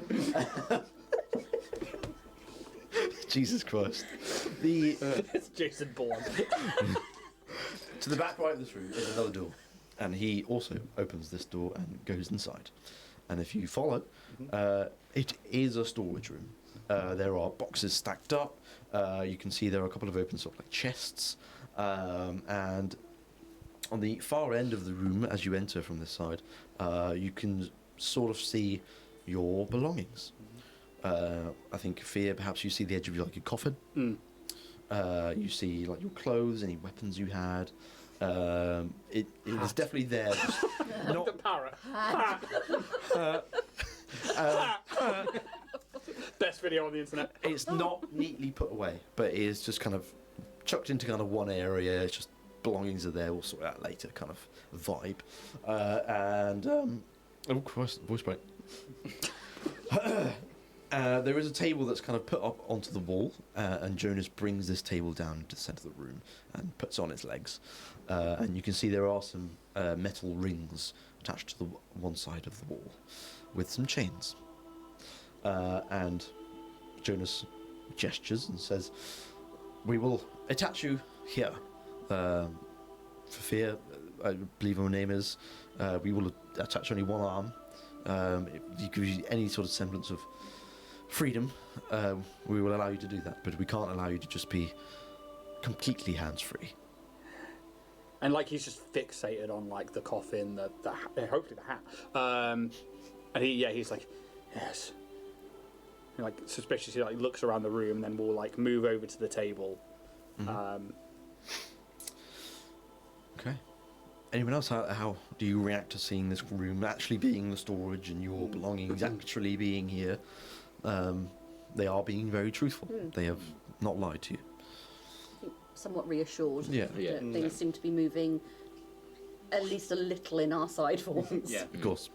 And they will gesture you over to be next to this wall, and Jonas and Miria will both pipe up and say, "We will now attach you to these metal rings on the wall. The captain shall not be long. She will only be a couple of minutes behind us.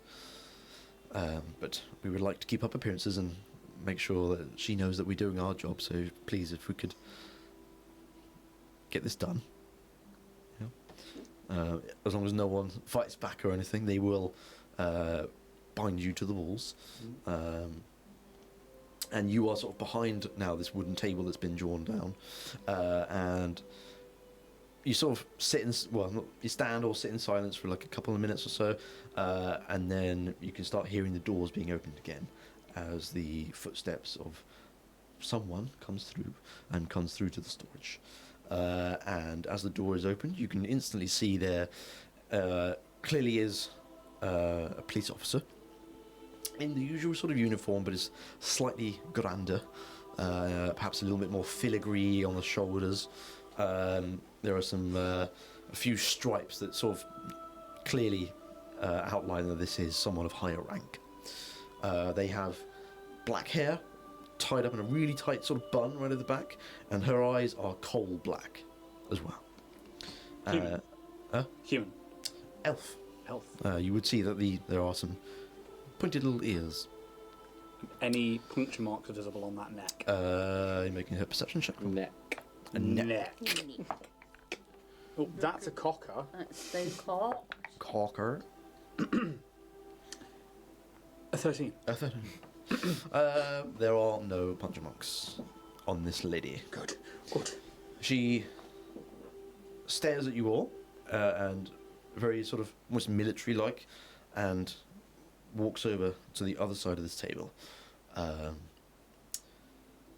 With the arrival of the captain, the storage starts to feel like an interrogation room. She pulls up a chair, she sits behind it, and orders Jonas and Miria to also bring up a chair and ask for you guys to sit on the other side of her. She looks annoyed and uptight. She orders to make sure that Jonas and Miria make sure that you guys are tied up, that things are done properly. She glares at you and she slams her hand on the table. Now I'm going to ask you some questions, rebels, and you will answer them truthfully.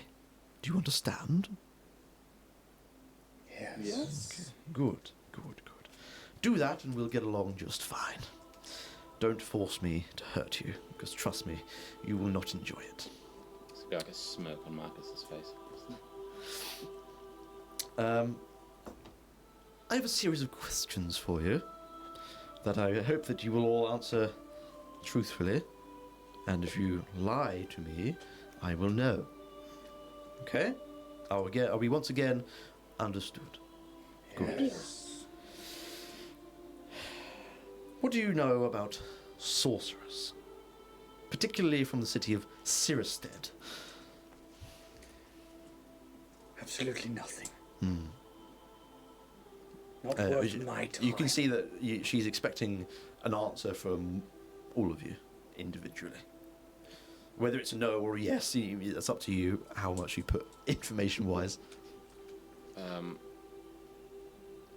Bit of background stuff. Maybe Marcus would know something, but okay, well, not enough I'll tell you what, you can all make, before you answer these, a history check. 11. Oh fuck me. 11. 3. 23. 14. 14. Okay. I think everyone but Marcus in this moment will understand what she's talking about. So there is one other major city in the land of Tolia, and that is Cyherested. How'd you spell that? It's fucking complicated. It's really annoying. Cyherested.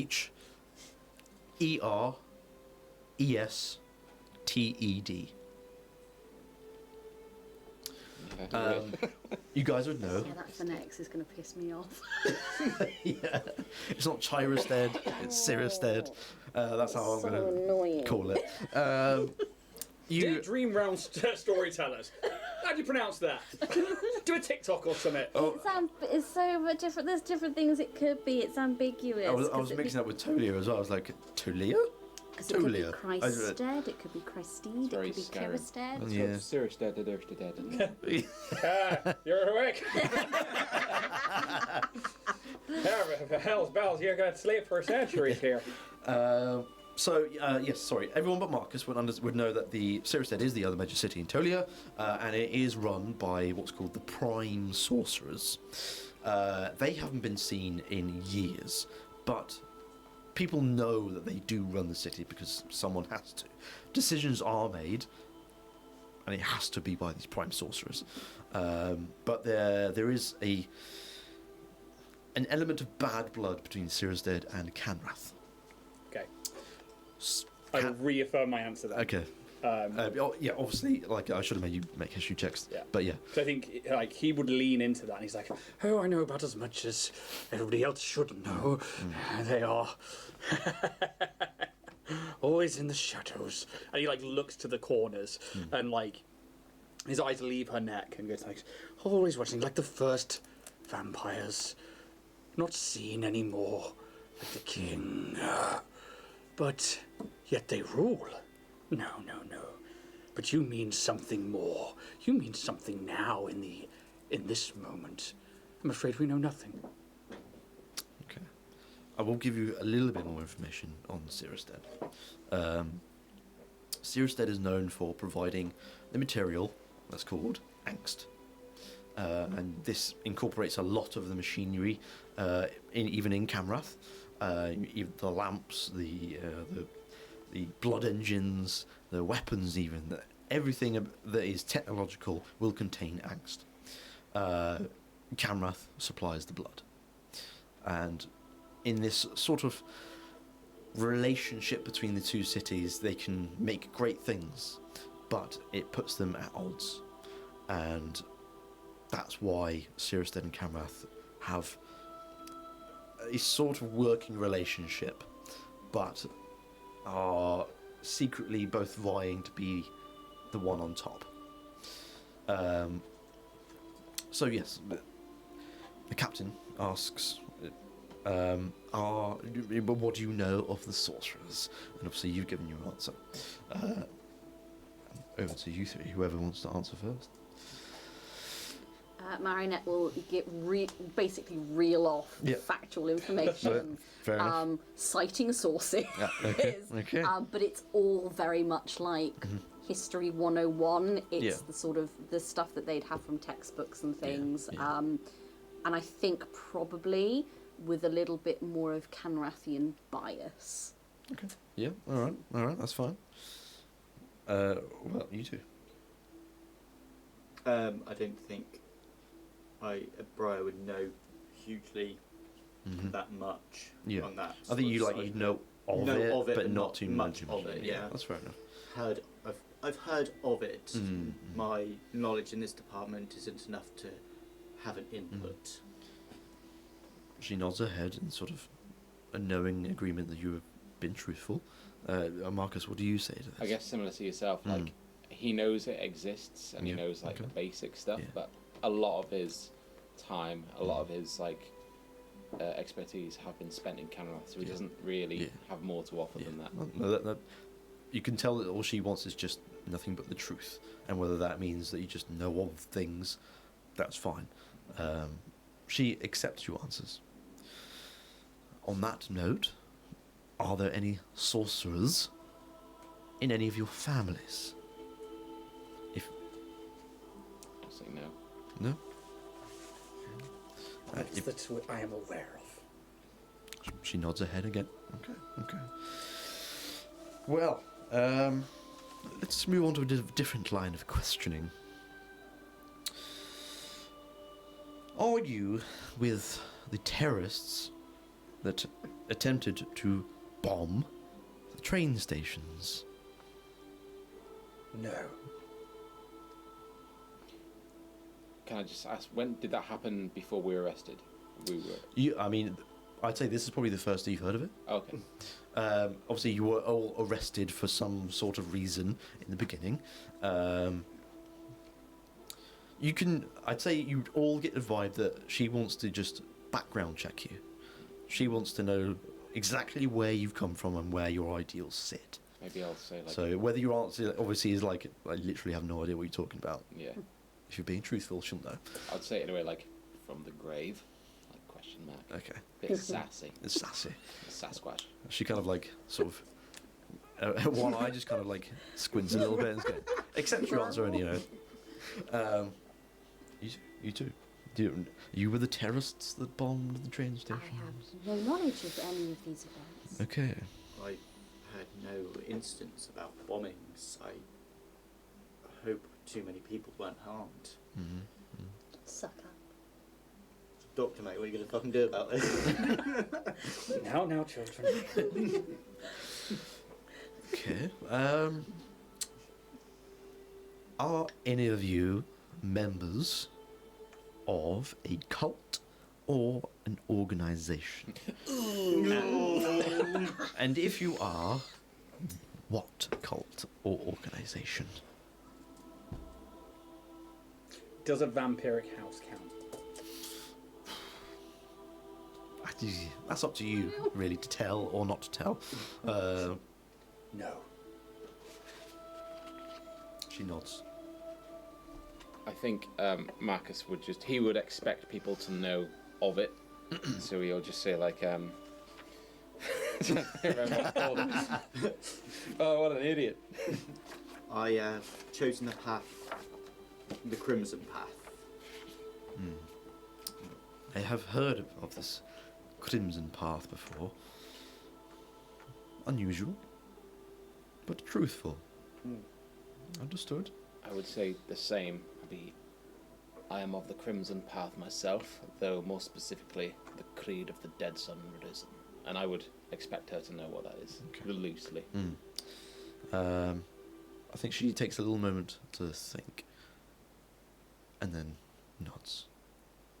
Fair enough. I have no affiliations beyond that of the family to which I serve, and those within my charge. And what family would that be, might I ask? That would be the Crassius family. Can I do a history check, see if I know who the Crassius family Sure. is? You want it like a little shout. He's like a little puppy. 15. 15. Are they tied to a vampiric house? You would know that they are a vampiric house in their own name. Are they noble? You know of them. Okay. You've heard, like, the name before, but not in any nefarious way. Okay. It's just been a name that's been thrown out and you've overheard. Yeah. Not in my investigation. Indeed, Not indeed. on that list. Hey. Fucking got him. Fucking got him. No. Shut up. Okay. One last question for you all.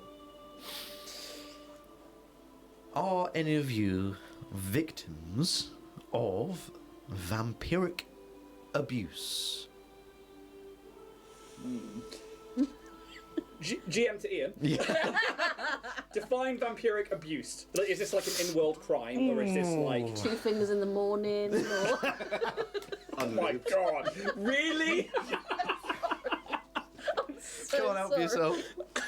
Wow. You okay, Steph? Do we need to talk? Probably.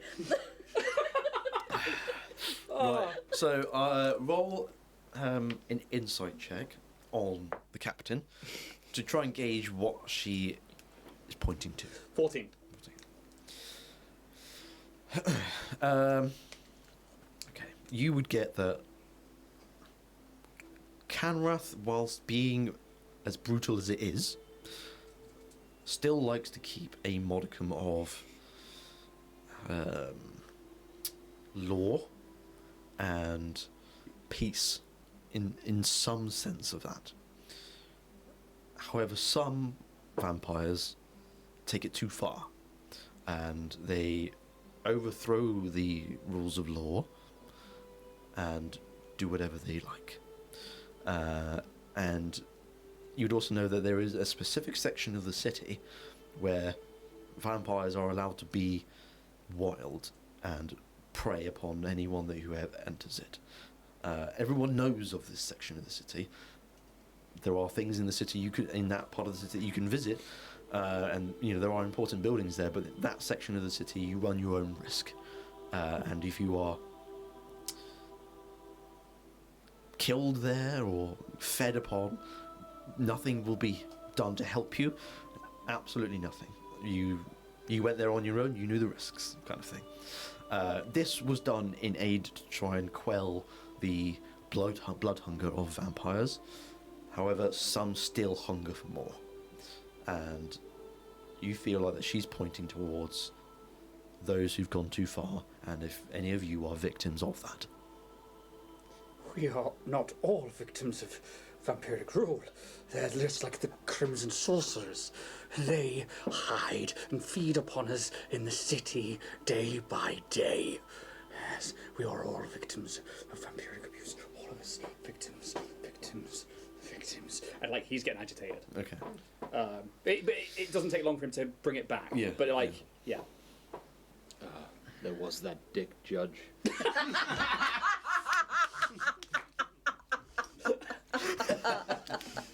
about all he knows, Immaculate. Superb. No notes. I think she'll give like a. Okay. Yes, he can be a little bit impatient. Quick off the mark. More vampiric abuse. He abuses his power, but to an extent that we're willing to let go. He does much for the city. He is in a very high position. And he shouldn't Power. follow the rules then.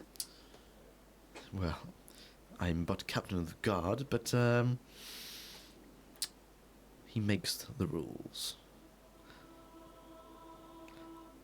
And she will point towards you for your answers on the vampiric abuse. None that I can remember. I remember there being vampires in the initiation of the Crimson Path, the way they experimented on me. But what abuse, I can't remember that time. Okay. I can't remember anything of my initiation of the path. Okay. She nods to you all in a somewhat satisfied manner that you've all been somewhat truthful. That one, didn't The robots didn't talk. I need information from her.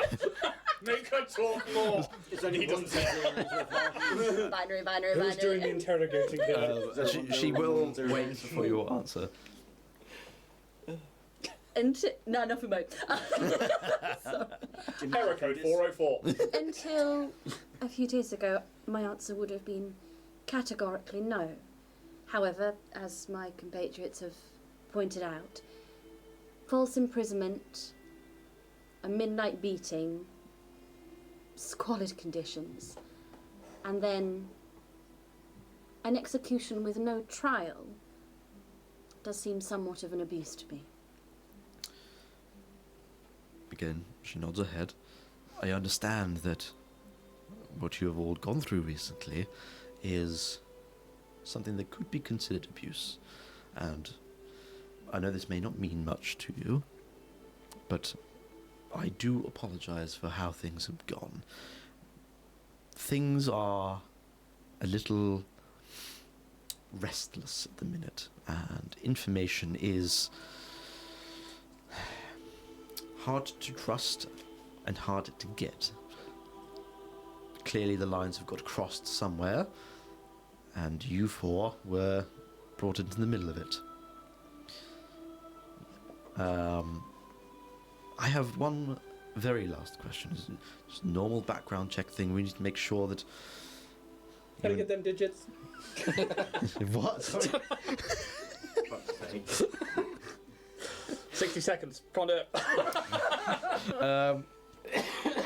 Are any of you worshippers of the sun god?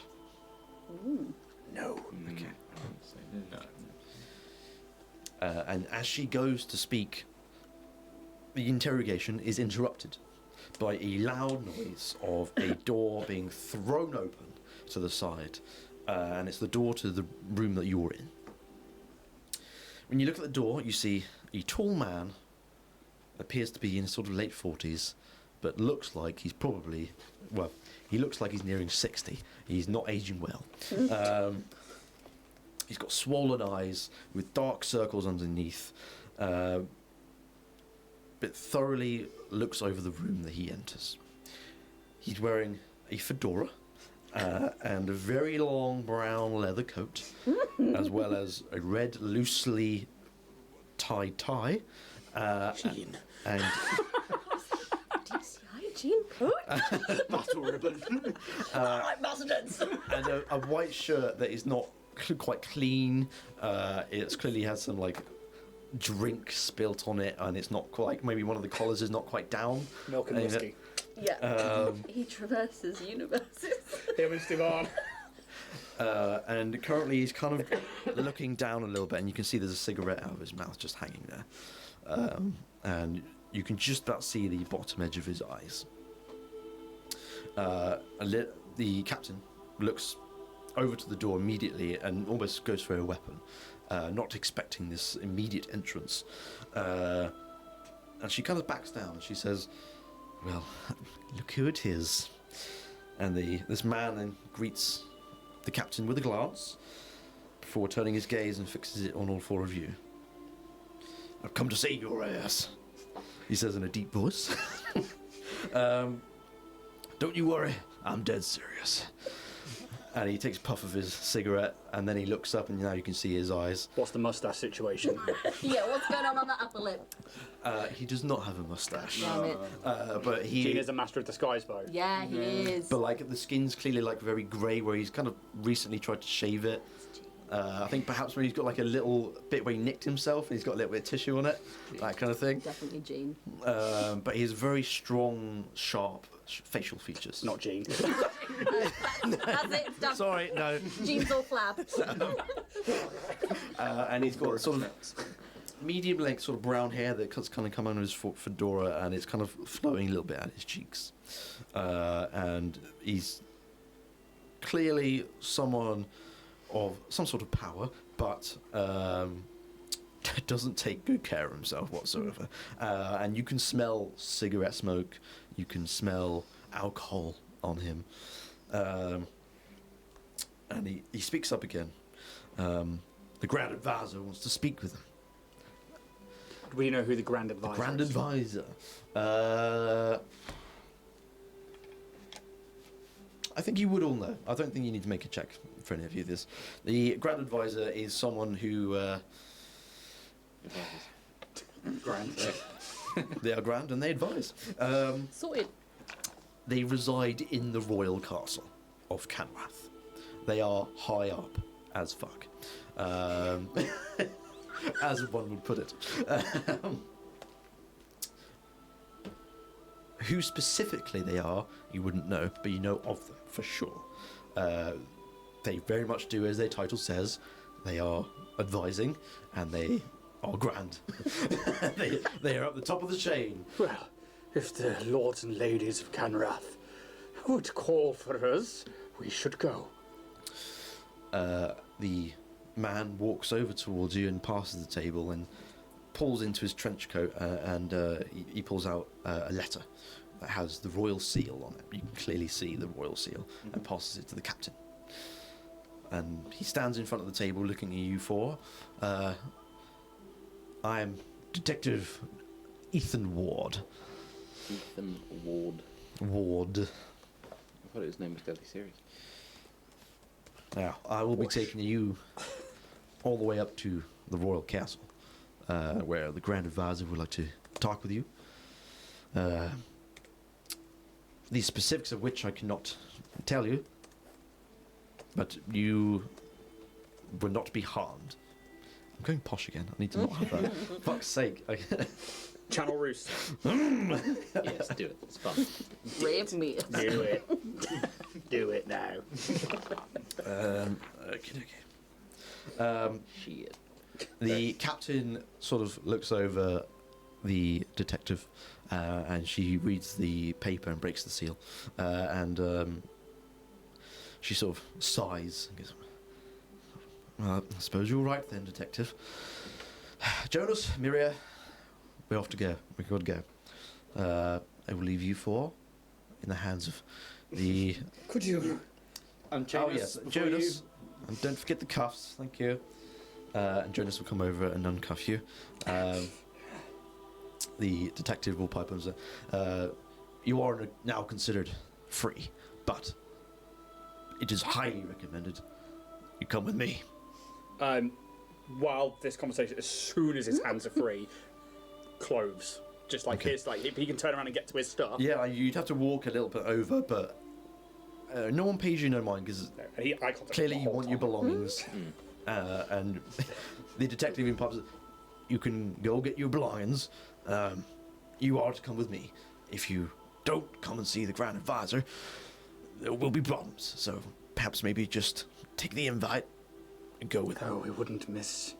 And trust me, a meeting with the Grand Advisor. Not a lot of It people would get be this. poorly. Why am I fucking? Never mind.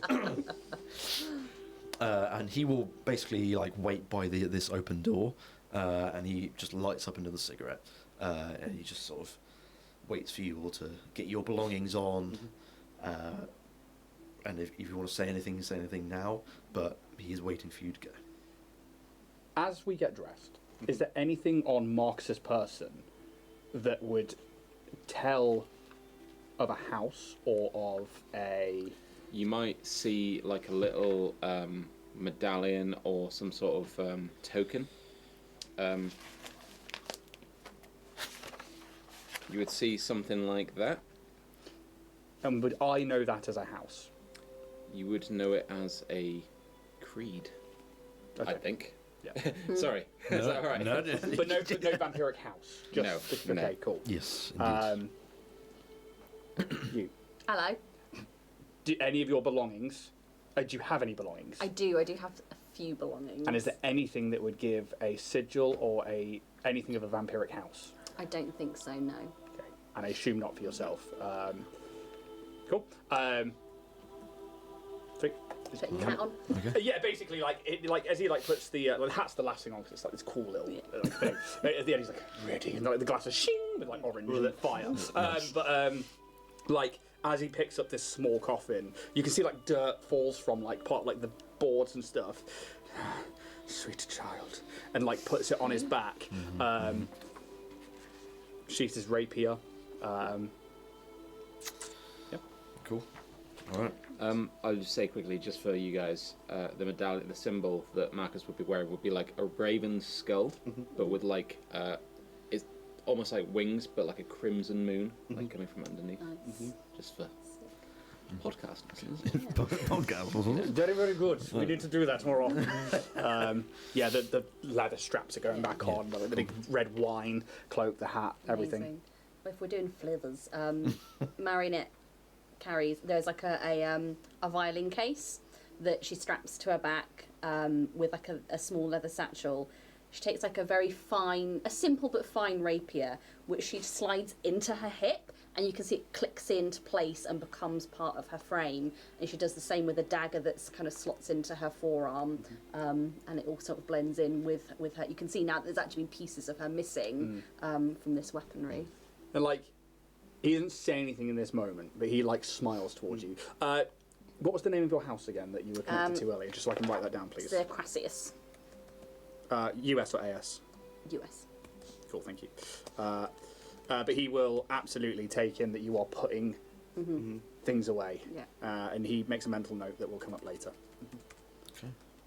I kind of look through my clothes, busy trying to find them, and even though he works with the medicine and things like that and is known of status, his clothes all seem almost like tattered, well worn, not clothes for status, but sort of more for purpose. But as he's busy putting on these ripped trousers and the belt and the sort of top, he pulls out what's essentially sort of like almost like a fine fur sort of cape, kind of clicks into place. It kind of stands out compared to the rest of it, which is kind of murky and all the colours have gone, whereas this cape, sort of this light blue, almost like cobalty colour that just always stands out against what he's wearing. Nice. Very, very cool. So it takes about maybe 5 to 10 minutes of you sort of gearing up, getting all your stuff back together, and you in this moment, I think, feel free for once. You're not cuffed.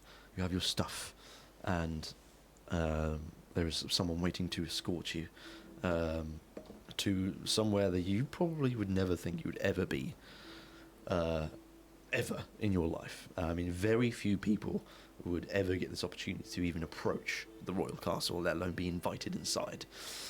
And that's exactly what this detective is telling you.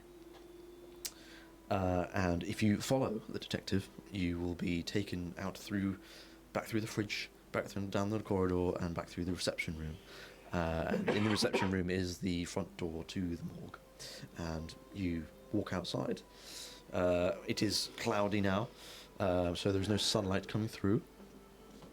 Of what little sunlight there is in Kanrath. And there are carriages waiting for you. And these are not like the cages that you've been on, handcuffed. These are royal carriages. They are comfortable, quite lavish, and you are gestured by the detective as he's smoking. This one over here. And he points toward the middle one. And you would imagine that the front and back carriage are purely there as bodyguards. And if you get on the carriage, there's enough room for all five of you because the detective will join you. And you can see it's like a very plush purple velvet on the seats. And as you sit your bums on this, it's just almost like heaven, because you've been arrested, taken to prison, and then taken to court, not had a trial, executed, and then woken up on a morgue table. Anything's comfortable at this point. But you sit on this carriage, and it is quite dark and gloomy in here, but there are some windows leading outside, and the detective joins you inside this carriage, and you end up moving along as the detective makes the noise, bangs on the front of the carriage to let the driver know, let's get going. Next up, Barovia. We're going on a trip. You're funny. Come back. As the carriage moves through the cobblestone roads of Kanrath, you start to see, well, you don't start to see, you immediately see crimson puddles on the road. And you would think immediately, this is from last night's blood rain that happened just as you were being executed. You can smell the iron in the air, but it suits Kanrath. There's always been a little tinge of iron in the air in Kanrath anyway, but it is particularly strong now due to the weather. The detective stays silent throughout your trip. He's chain smoking the shit out of the whatever cigarettes he's got. You don't smoke, do you, Jack? No, I do not. Cause that little voice thing. And he's pulled down one of the windows just to let the cigarette smoke out a little bit, but he is just kind of arm on the edge, just and just looking outside. You kind of look at his eyes, and it's kind of like he looks a bit dead inside, but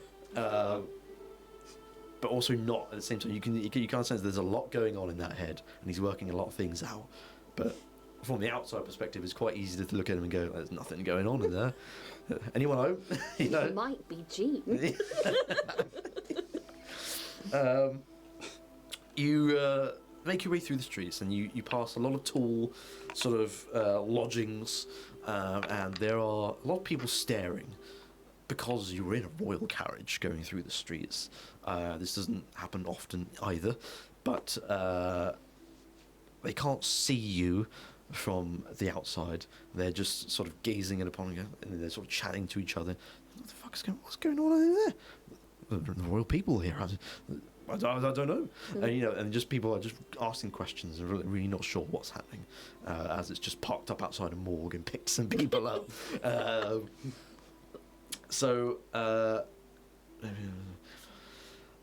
Yes, and eventually you go through various districts. You're quite a way away from the royal castle. The first district that you move through is called Lurtes Park. It's spelled Lertes. It could be called Lurtes. whatever you like to call it. Kevin. Same name, isn't it? The district is a commercial area with quite gorgeous and colourful streets. Quite a change from the normal Kanrathian architecture. There's just a bit more life to the places. There's more plants, and it's a bit more just homely. As you pass through, you see there is a train emitting blood-red steam that seems to be going past this park, and there's a crowd leaving the station, which is nearby, all holding their suitcases and sort of splitting off into all sorts of different directions, and they're having to sort of avoid you as your royal carriage is being taken through. Does it look like it's been the subject of a bombing? You can't tell from here. I mean, it clearly is functional. There's a train moving and it is puffing out smoke as it's moving along. So you're not sure where the location of where these bombings were, but clearly it's in working condition. The next district you go through is quite the opposite from this Lurties Park. This is the district of the Angst refineries. Angst, when refined, produces a lot of Angst dust, and if entered into your lungs, will it quite easily can kill you. And if you're not resilient to it already, you don't have to be here for long and you will probably die. So the people that work in these refineries are gradually over time sort of made more resilient to the dust. Just building up, it's like a natural immunity almost. But the air is smoggy.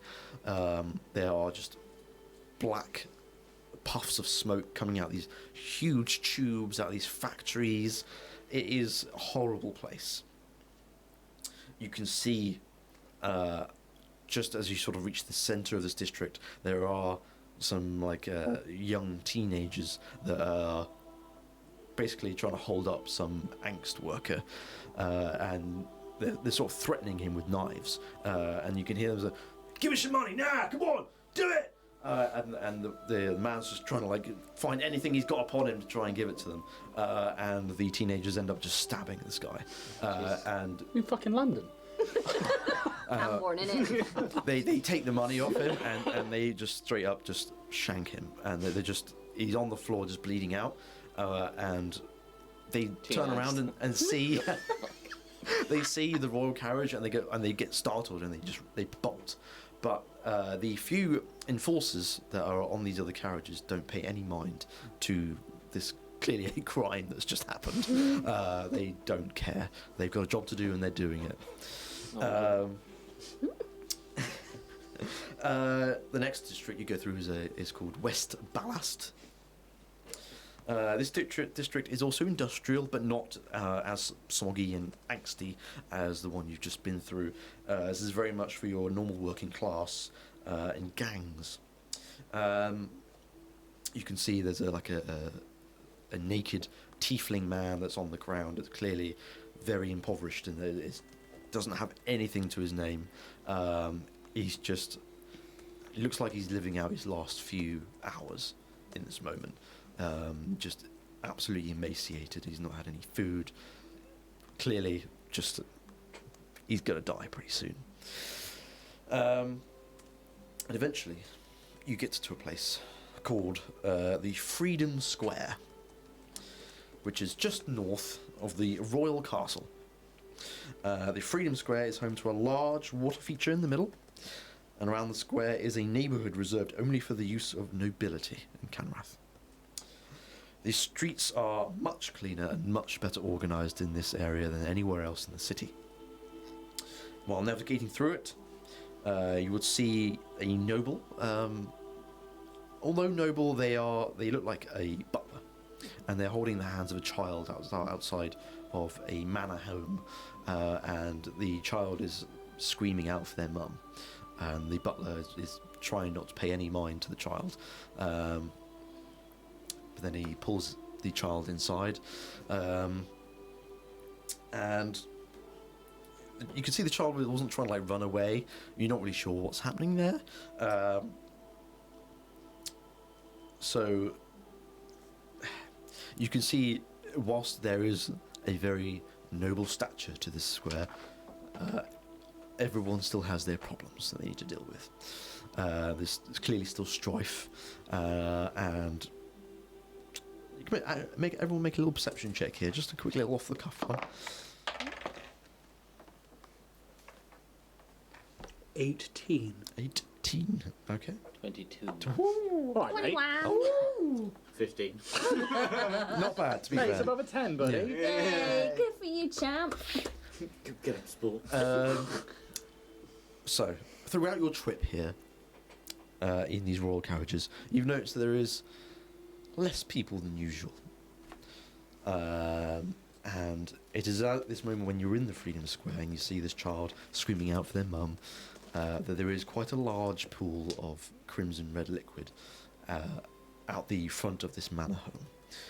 It looks very similar to any of the other crimson puddles that you've seen. You probably could make the connection that the blood rain that happened yesterday killed a few people. And when I say a few, probably quite a few. Oops. Quite a lot. And, yeah. You would also know that the last time the blood rain happened was over 200 years ago. And I think the stories that would be known to you all is that when the founder was around, he summoned the blood rain to quell the rebel forces, and in doing so not only completely just disintegrated the rebel populace, it killed his own people too. It killed a lot of people, and this happened over 200 years ago, and it's just happened again yesterday. I'd say you probably gather all that.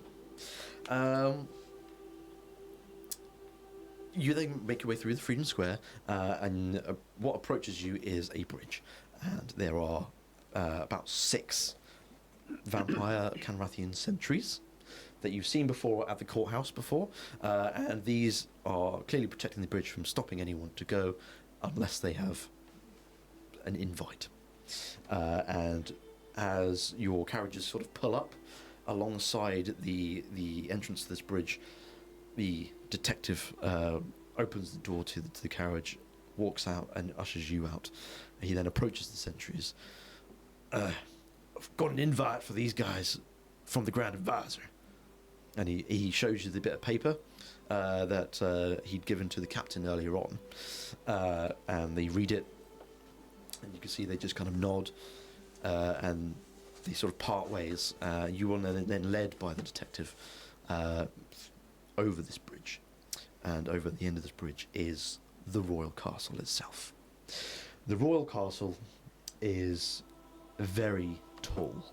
It is made of big black stone, beautifully carved, and you can see there's almost like veins of silver, but you would know that silver would harm vampires, so you would imagine probably Kanrathian silver, and it's been woven into the very architecture of this castle. This castle has multiple towers coming from it, and the roofs themselves are just really steep, coming to these really pointed peaks at the top. It is truly a sight to behold from the position you're at the very foot of this castle. And you are now approaching the huge door, just over the top huge door that is reinforced to fuck. It is. We're talking 50. It is like 50! 50 C's. like 5 Per C's door. thick, I'd say. And there are these like big, like round metal rings. How many G's is that? Three G's. Big, big round metal rings that are on this door that would be to open the doors. And the detective knocks on the door, and he has to really put his effort into it to try and get any noise to come out, and it takes but 2 seconds for the door to be opened, and you're greeted by the royal butler, who sort of eyes you up and down and notices the detective. Yes, we've been waiting for you. Please come in. And you'll sort of edge away a little bit, and you walk a little slowly, just not anywhere fast, but waiting for you to just walk on through and follow him. Do you do so? Fear will be the last person to enter. Sure. He has waited for this moment for as long as he's been awake. And for it to he's worked so hard to try and get any semblance of in of any house, any family to try and get in here, and he is being led through via invitation. Yep. So he is silent. Okay. All right. Well, the rest of you, how do you react in this moment as you're being led through by invitation to the royal castle in Kanrath? I think like it kind of being part of like a creed, I would be used to sort of high honours or being around high honours. Mm-hmm. So I'd very kind of respectfully, kind of curiously just walk in, like take my surroundings. Yeah. Okay. I think Marinette has gone into servitude mode. Okay. And respectively, Fear will go at the back. I think she still hangs, letting everyone else go first, kind of keeping hands clasped, keeping herself as small as she can. Yeah. Maybe it's that like last moment where like you're waiting, but I'm waiting, and it's like that like Yeah. you've never seen Fear just like And trying to blend in. And I think it's recognising that silence that makes Marinette go just ahead. Okay. All right. And yourself? I'd kind of like dust myself down and essentially like a kid probably at Disneyland, like coming through the doors, be like trying to like take everything in all at once, kind of like twitch movements, like Disney adulting it. that's why I said a kid at Disneyland. Same thing, innit? No, look cool. Common for you Disney adults. Okay, so you enter the entrance room, I suppose you could call it, to this royal castle, and the door closes behind you, and you are immediately presented with utter royalty in all of its aspects. Really turning a phrase tonight, ain't you? That's a It is what it is. royalty. I'm just shit up with words. I don't know what you can say. I'm fucking awful. No, it's good. It's good. Utter royalty. There's crimson carpet with gold filigree around the edges, and you can see every little strand of every little bit of carpet is in its place. You can see servants are going to and fro from place to place, whether they're moving food or taking clothes, or they're doing just all the chores, and they're doing it extremely efficiently. And you're having to sort of try and dodge and weave them a little bit as the butler just walks through. As it's expected that the servants would just avoid the butler. But the servants don't know who you are, and they're just going about their way, so you have to kind of dodge and weave a little bit. I'm not going to make you make checks to see if you know... Shoulder check everyone. Fucking get on. He would dodge and weave. Yeah, Yes. He is trying to blend in. Yes, yeah. That is wise. Okay, and you were brought through just following the butler, who hasn't revealed his name yet or anything, but eventually you're... I'm not asking him. Well, he won't say that. And then you come to a very large room where there's a huge wooden table, circular in nature, and these chairs that have these red plump cushions. What? 60 seconds. He's laughing at circular in nature. Like a table. What's the nature? Circular. Very large things. I don't know why the photo is funny. God damn it. God damn it. I heard his smile before I broke it anyway. I even need to look. You would gather that this is probably the royal dining room, and there is currently food being laid out sort of periodically, but there's no one sitting at the table that is circular in nature in this room. You can see there are paintings all over the walls. There is what seems to be paintings of stained glass windows, but they're not windows, but they are clearly depicting the royal family, and the largest of which is a depiction of the founder himself from when he was alive. But it's in its like stained glass sort of nature, so it looks a bit. Fuck off! Get fucked! I can only apologise for him. No, you're good, mate. You're good. I just stinging. Mine are as well. Fear, really takes that in. I think because it's so overbearing that I imagine it's such a vampiric Oh yeah, it's that narcissistic vampiric painting that he's just like. That's the founder. Definitely. You're led past this dining room. You have to walk through a little bit, but you end up going through to another corridor, and you end up going some stairs. And there again, this crimson carpet is like all the way through this place, and you make your way up these stairs. And it's a good few minutes you're going up these stairs. It's quite a way, and then until eventually you're led to this long sort of almost like a hotel corridor, but there's lots of doors just left and right, left and right, left and right. And the butler turns around and stops you in your tracks, and he says, 5 of these rooms are reserved for you, our honoured guests. Feel free to bathe and freshen up. I would recommend you do so if you want to meet the Grand Advisor. Forgive my candour, but I really do advise that you do. You can wear the clothes in the dresses that are provided. Again, I would also provide that you do. You've got to keep up an appearance after all. Then we can meet out here in the corridor again, and I will show you the way back down to the dining hall that you just saw. Any questions? Does these rooms contain some sort of minibar? And he wants blood. He wants to feed. I think he would definitely get. I understand where you're coming from. Yeah.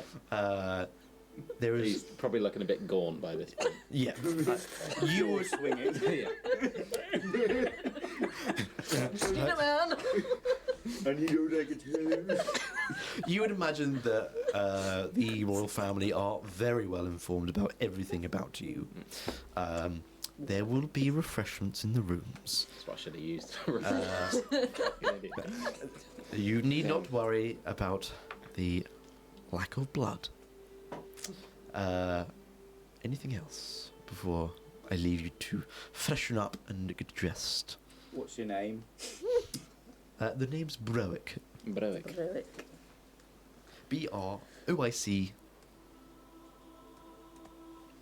Broic. Broic. The butler. Would this are we entering the realms of like a long rest? Genuine question. I'm fucking dying here. What's that? Level up, mate. Fear, is it like circular handles? Is it like...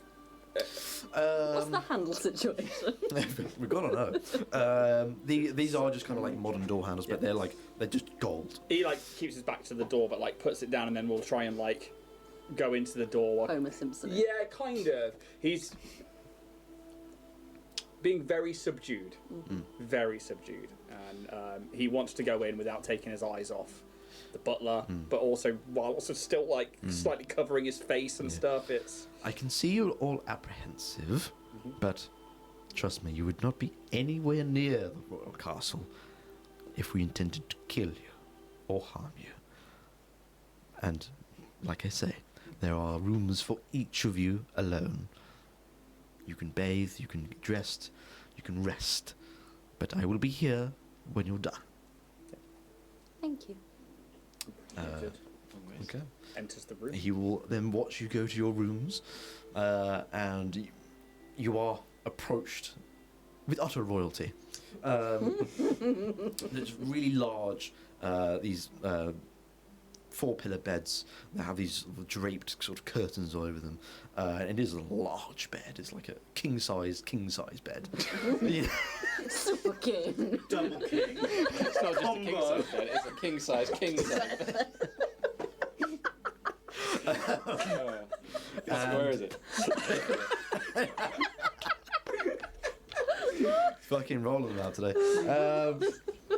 And you can see that on one of these side cabinets. Anyone seen Three Amigos? You know, they're like, what does infamous mean? It's like, it means you're more than famous. So this guy in Wapo, he's not just famous, he's infamous.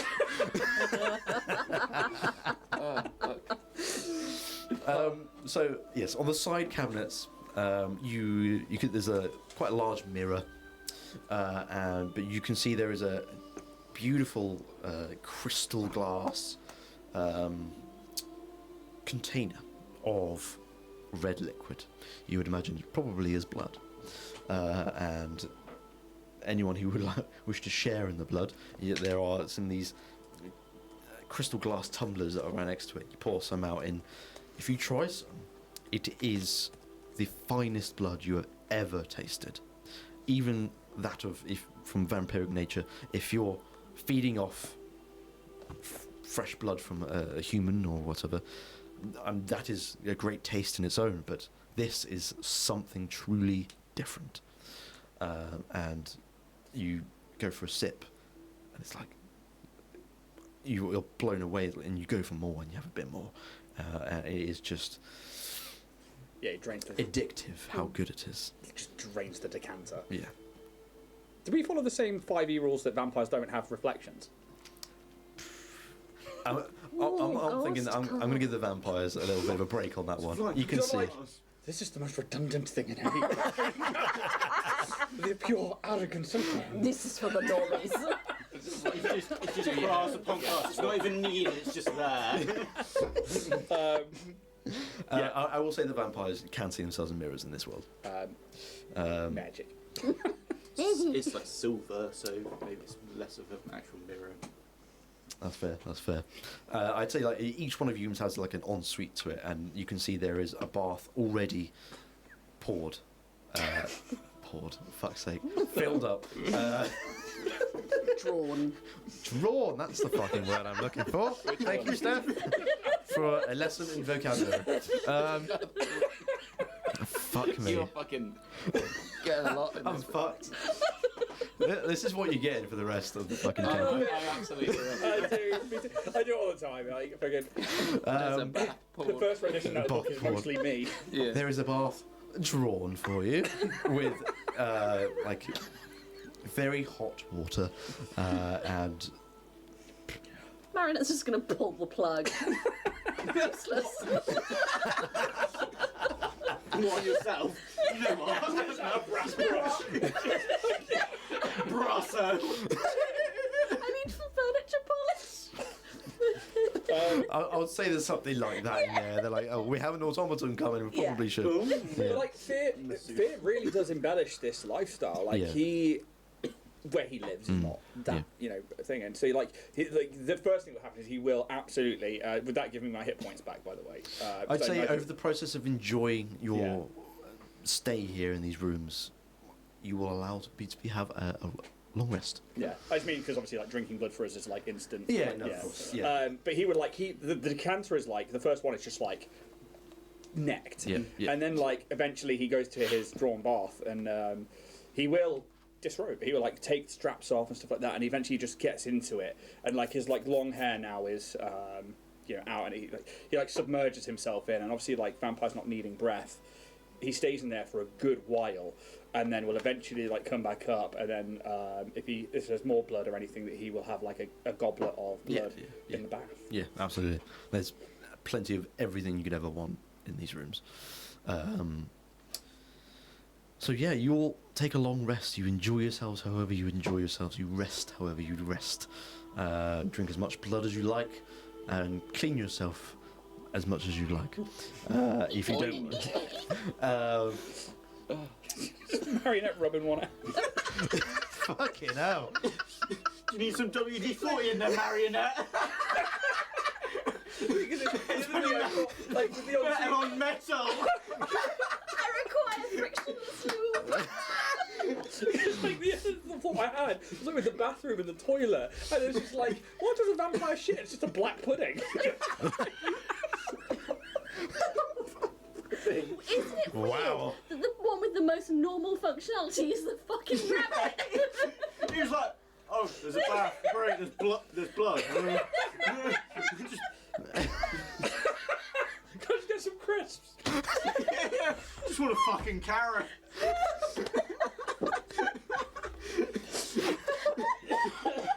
Oh You shit. crack a crab and like, so snap someone's Oh neck. my god. Yeah, that's all, folks. Oh, Oh my god. yeah, wrong. Okay. I think we'll probably end it there. I think this is a good spot. I think we're too far fucking gone. I could do this all night. The main is set in. You have one of the best rests that you've had in a long, long time. And you just... The noise is coming out of him. No, that's Marionette. We've done nothing but laugh over Jack all fucking night. I'm so sorry. I'm hanging on your every word.